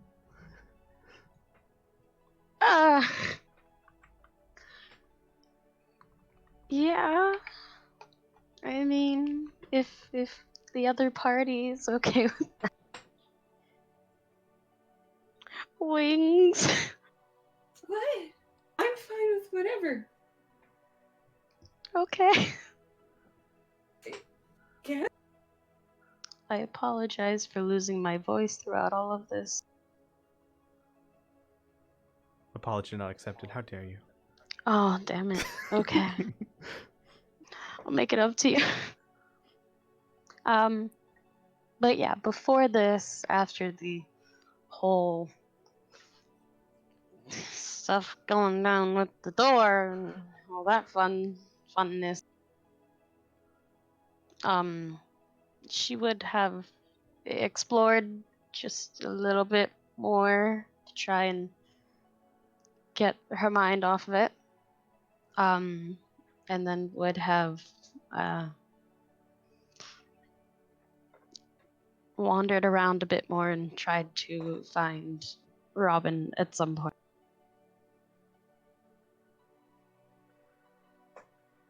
Okay.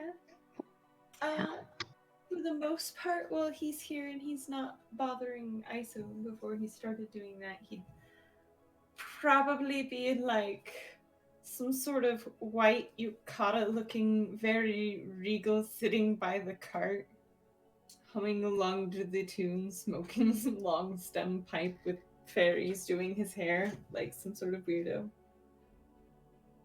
Incredible. So, she would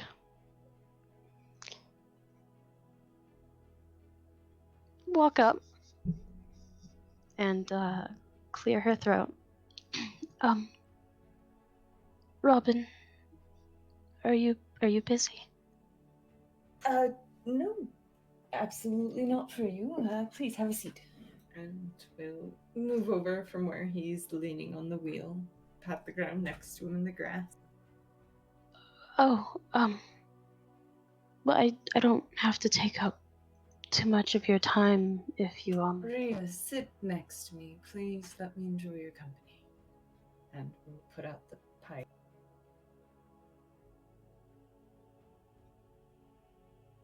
And she would relent and sit next to him.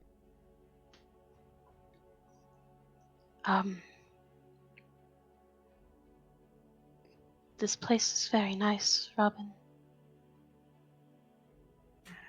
Thank you.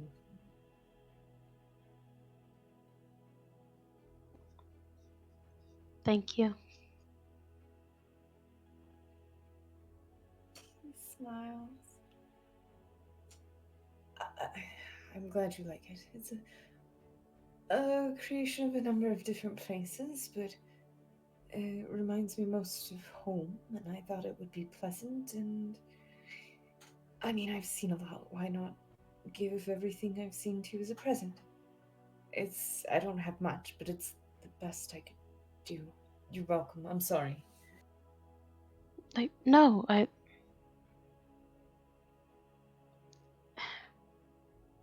It's a very nice present, Robin. It's beautiful here. He just beams at that and leans his head back against the cart and nods. It is wonderful, isn't it?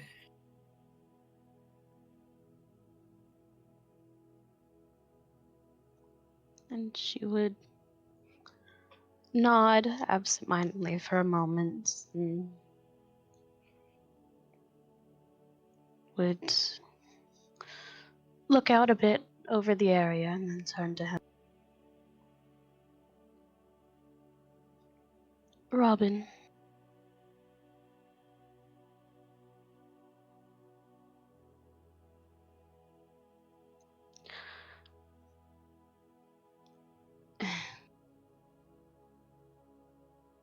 He turns towards her fully, like, are you okay? What's wrong with And she'd look, I don't know, I guess a bit bashful would be the word. But she would look directly at him. Do you still hurt, Robin?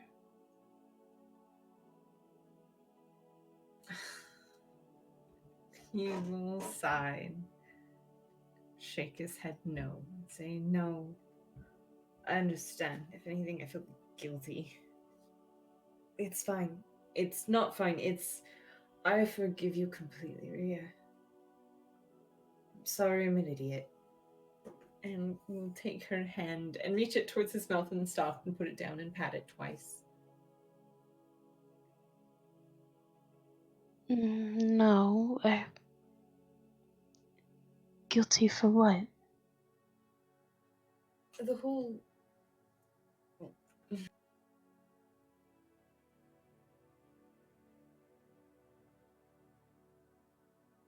He takes another breath.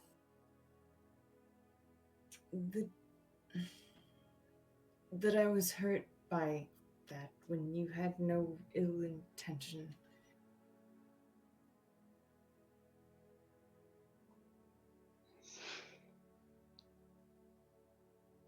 She would nod. No, you have every right to how you feel, Robin. I understand that intentions aren't always enough. Even if you have nothing but the best intentions, you can still hurt people.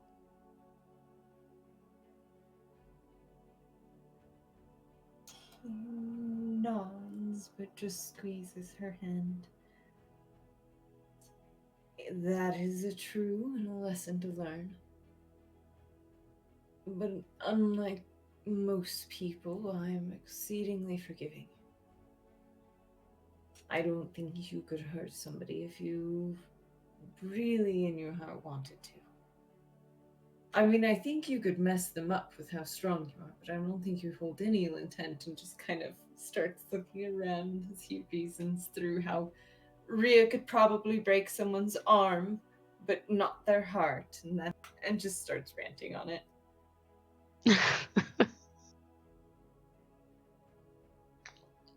Yeah, I mean, she'd just let him rant, the stupid smile on her face, laughing at him.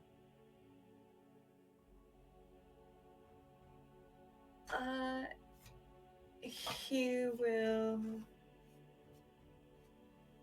stand and motion for her to get up with him. She would. By the way, I just want to note both of you are aware of Rashala behind the wall, peeking to see how things are going. See how her girl's doing. She's trying to be stealthy. She rolled a 2. It's fine, we can handle that in a moment.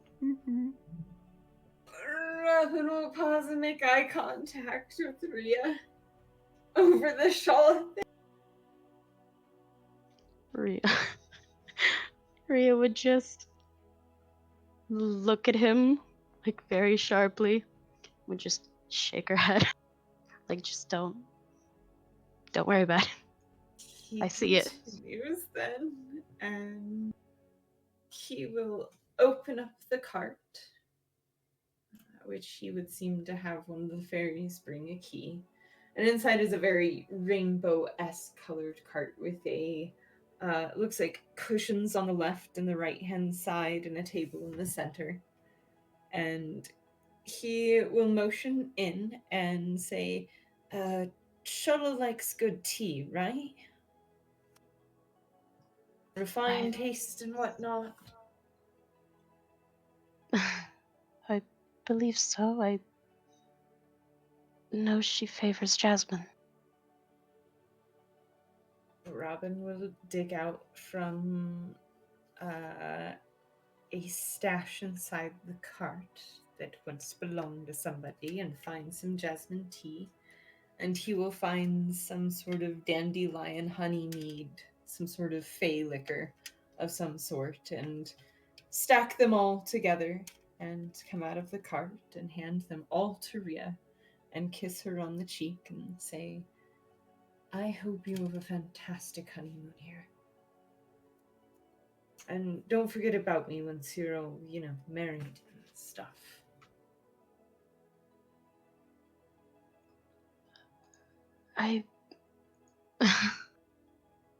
She would look down at everything you've just shoved into her arms and then back up at you. I don't think I could ever forget you, Robin. If the dead man could blush, he does so, and then smiles at her, and then smiles in Shala's direction like, please don't fucking stab me. And will bow and go dismiss himself to find us. You see eyes slowly disappear behind the wall, like, oh shit, they know.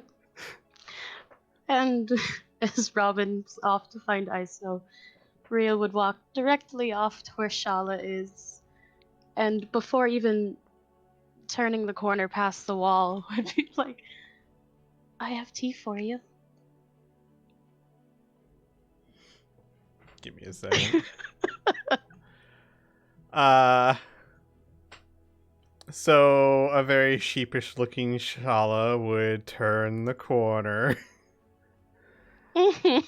and she'd say, years, decades even, of training, of how to not be seen, how to blend in, how to move quietly. And I stub my toe. She shrugs. Anyway, how did it go? How is he? I think he's okay. You think? I think we'll be. Well, I can't see inside of him and know for sure, but I trust that he's telling the truth. She nods. So do I. I don't think he would lie to you.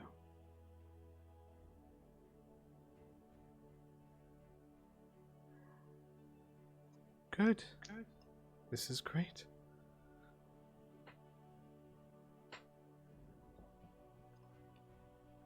Did you have any other reasons for hiding behind a corner? I just, I know that you told me that you could, handle it, but, I know that you are, could use support. I'm sorry, Rhea, I just was worried about you. And she'll just smile and shift all of the things into one arm and take her hand and start walking off. It's fine. Besides, we have tea to make. She nods. Good. Right. Okay. Tea. Maybe I won't screw that up. She starts walking with you.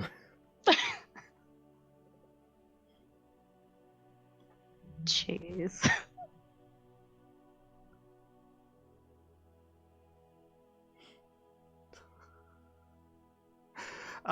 Do you guys drink the tea? Yeah. Rhea has every intention of making tea and drinking. So, at some point in the night, just want to point out, you're awoken by shuffling next to you, and you realize that both you and Shala are floating 3 feet off the bed. Still lying flat. Still comfortable.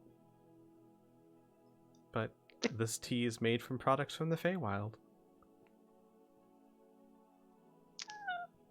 Oh!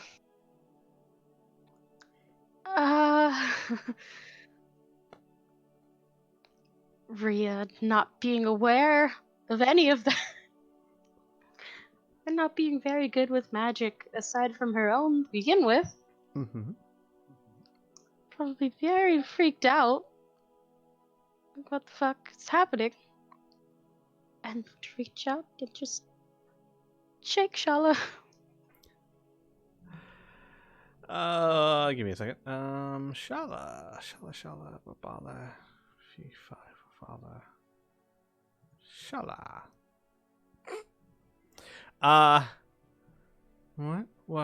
What is it?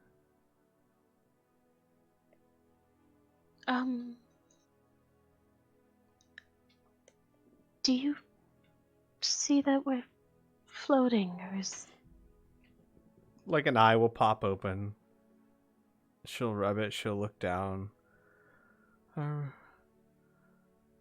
I guess, yeah. Is someone attacking?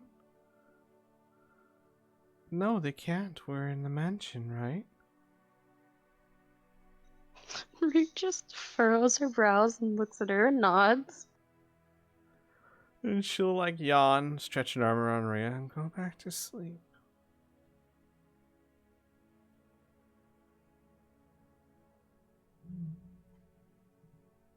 And then it's just the picture of them cuddled up and Rhea like eyeing down towards the bed, just waiting for the inevitable drop. Shala already back asleep. Right? It's just like, it's gonna happen. It's gonna happen. Mm-hmm. It's gonna wake her up. What's gonna happen? When are we gonna fall? Right, like it's happening, and then it doesn't happen, and then Rhea's finally starting to maybe just drift off, and it happens. Right. Boom, boom, boom. And that's it. Then you have a restful night of the otherwise. We'll have to talk to Robin about the updraft in this room. Anything else in the mansion before we move on to the 3rd day?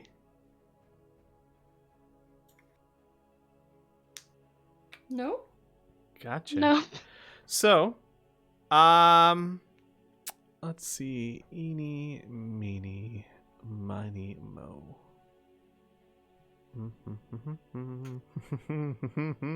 Robin, I need you to roll me a D100, please. Oh, okay. How So you right-click on the D10, and then choose that percentage button.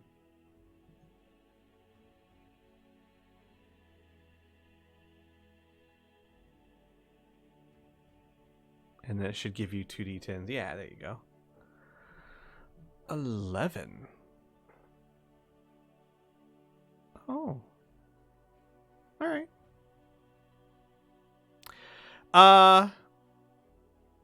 So, as day 3 continues on, you guys make your way through the Cinderlands. Off in the distance, up ahead of you, or actually, I'm sorry, to your right, way off in the distance, you begin to notice what looks like a black blizzard with flashes of fire on the sides of it. Everyone is allowed to roll me a knowledge nature check. Ross, you would not have to. Yeah, I was just gonna ask that. Yeah, you do not have to. Fuck.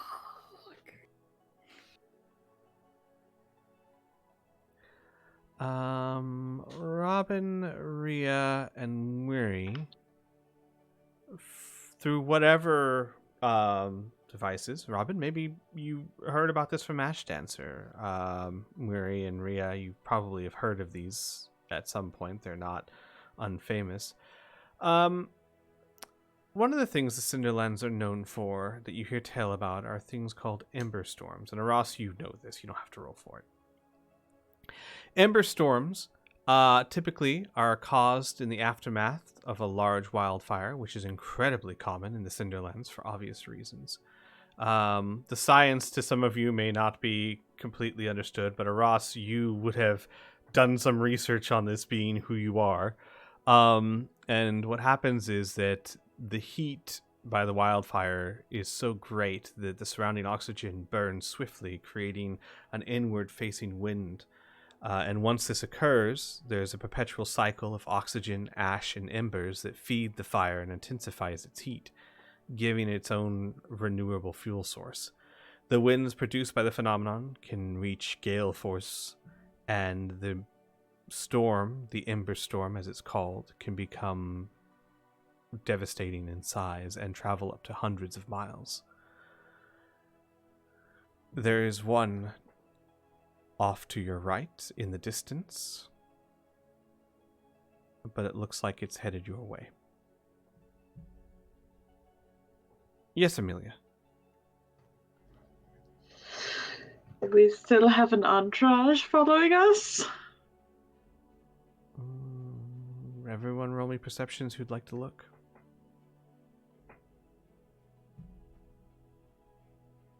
Can Annika assist Amelia? Sure. I guess I don't mind that.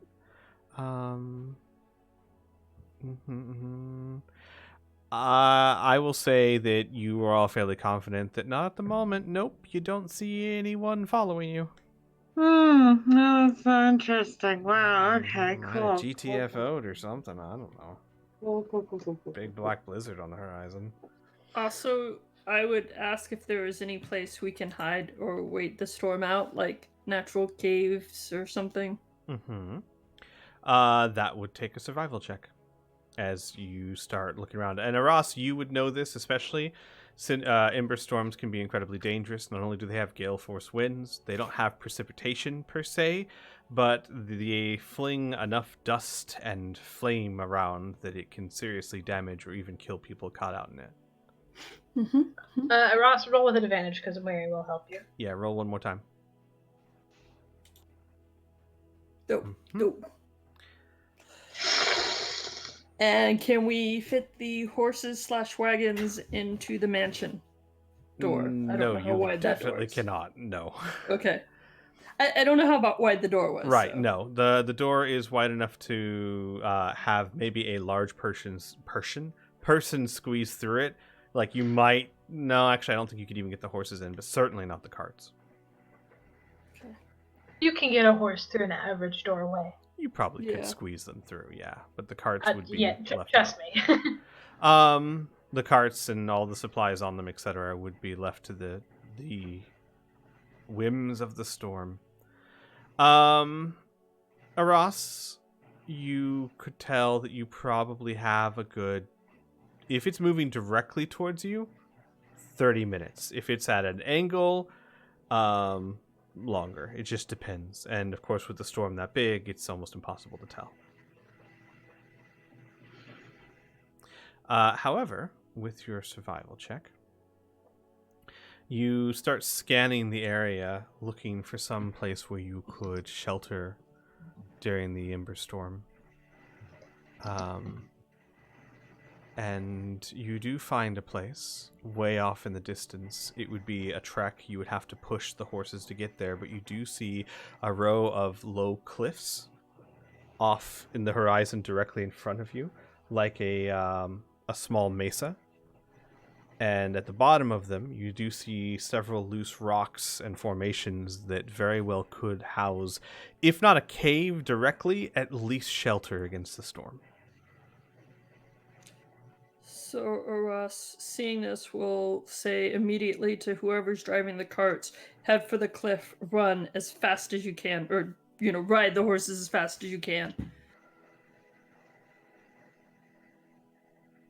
We need to get away from that thing. We need shelter. We'll probably just lose the day in travel and cast the mansion, so most of us can stay in the mansion safe.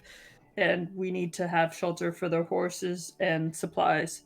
That's the best chance of... You couldn't actually cast the mansion right now if you wanted to. You'd have to wait till the evening. Yeah, we've already used it. Mm-hmm. But, okay. I thought it was once per day. Yes, but Yeah. it's when you It doesn't reset a day. Okay. Yeah, exactly. It's not like the second you step out, it's reset again. Okay. I gave the mansion to Amelia. That's fine. I can do rope trick. At least. Yes, you could, but a Cinder Storm generally lasts longer than an hour. Yeah. You could probably summon Baboom, who has Oh, that's... we know he has the dome. I don't remember what it's called. Oh, I Yep. know what you're talking about. Liamon's tiny hut. Mhm. That thing. That's Would not be able to fit the horses and cart. But the Yeah, people, but at really- least. The be able to people, yes, see you them. could. You most certainly could. So it does definitely seem to be people you can protect easily. The carts and maybe the horses seem to be more of the issue. Though, I mean, hey, it's up to you guys. That might be worth the risk. It's not a guaranteed thing that a storm would destroy them. It's like saying that the cart could survive a hurricane or a tornado. Mm-hmm. I mean, if you guys want to get that boom out, Robin will go with then Carlo and Triana to get to the cliff face. You guys can just set up in a hut. I mean, it's just going to take a while to go to Baboon, get the thing, come back out, and we got 30 minutes to rush to a cliff face. I'd rather keep the horses intact if possible. We should do this on the way. Do we have still the thing to message Baboon? Yeah. Yeah, Yeah, we Yeah, definitely that's do that just all through the the thing time. we summon him. Well, I'm saying instead of summoning him, we can message him and tell him what's going on, and then have him be, meet us at the cliffs and do the dome there. Is that possible? I mean, we I'm would ready to cast essentially... Yeah, we would essentially be letting him know, hey, we're going to summon you once we're at the cliffs. Essentially, be ready. Yeah. Sure. That's definitely doable. Oh, and a scroll of flying. You Right. Flying? What? Scroll of flying. Oh, scroll. I was like, scroll of flying like fish? Flying what? Sorry. A squirrel of flying. Yes. Flying The lessons. squirrels. So, you guys begin to make your way towards the cliff as the Ember Storm gets closer and closer to you. The wind starts to pick up, and as it gets closer, you realize it's headed pretty much directly for you. You see that the winds are whipping sand at massive speeds, and flamed embers fly through it. As it starts to get closer to you, as you get closer to the cliffs themselves, you start to feel the effects of the very outside of the storm, as sand begins blasting into the carts and the drivers. Robin, you would have to get on the carts. Even if you could keep up with them, you're not going to be able to see very far in front of you, and you might risk losing the carts. He would hop on with Triana and hold his cloak over her to shelter her from the embers. She would look at you gratefully as you continue making your way to the cliffs. Someone, I assume, notifies Baboom.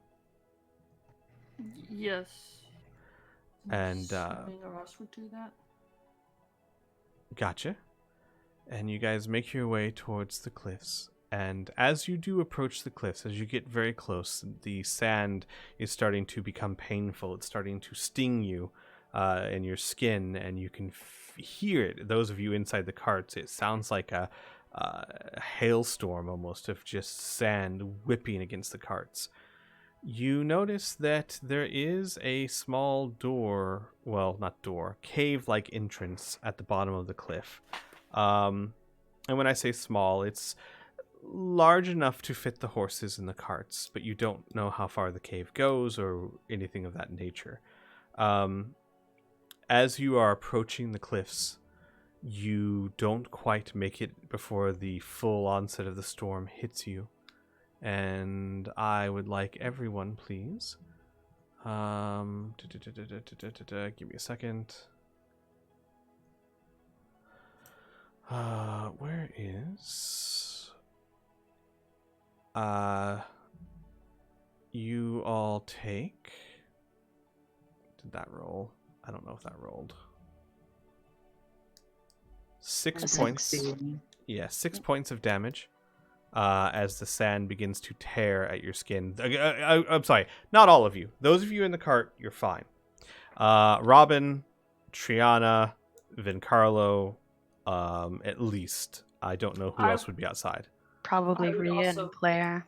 Oh, right, Rhea, Claire, and Flack as well. So anyone who would be outside, you take 6 points of damage as the wind starts to actually make the sand cause welts on you. But at that point, you're able to get to the cliffs, and you do see the cave. What do you choose to do? I would be riding with Van Carlo, and I would just say we need to go in the cave to get away from the storm. And Aras is very panicked and. Vincarlo would nod, and you're shouting to each other at this point. Just to be heard over the whipping sand.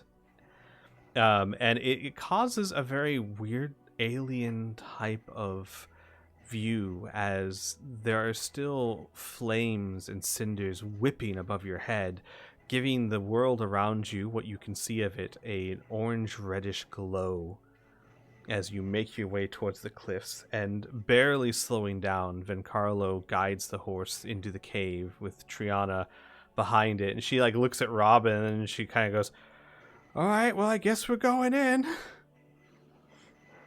He nods and is going to glance behind him for the people who have been following them. You go ahead and roll me a perception, but at this point the sand is blocking your vision, typically of about 30 to 40 feet. Yeah, you can't see much of anything beyond 30 feet. Okay. You guys make your ways into the cave. There is enough room once you get through the cave door to kind of get the carts stopped and alongside each other. It's very, very dark, with the exception of a reddish yellow glow. And Mary. Oh, sorry. Go ahead. no, go ahead. Please go ahead. As soon as we get inside, Mary will use her drift cloak to cast the daylight spell. Oh, perfect. And So we have plenty of visibility. Holy. and as you cast daylight, Oh boy. you see the cave light up, and it's a fairly large open cave. And in the back of it, with hisses of protest, who's outside? Aras, Vincarlo, Miri, Robin.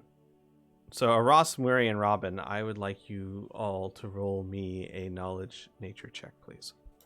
No Ria? Oh yeah, Ria, you're outside as well. Yes, please.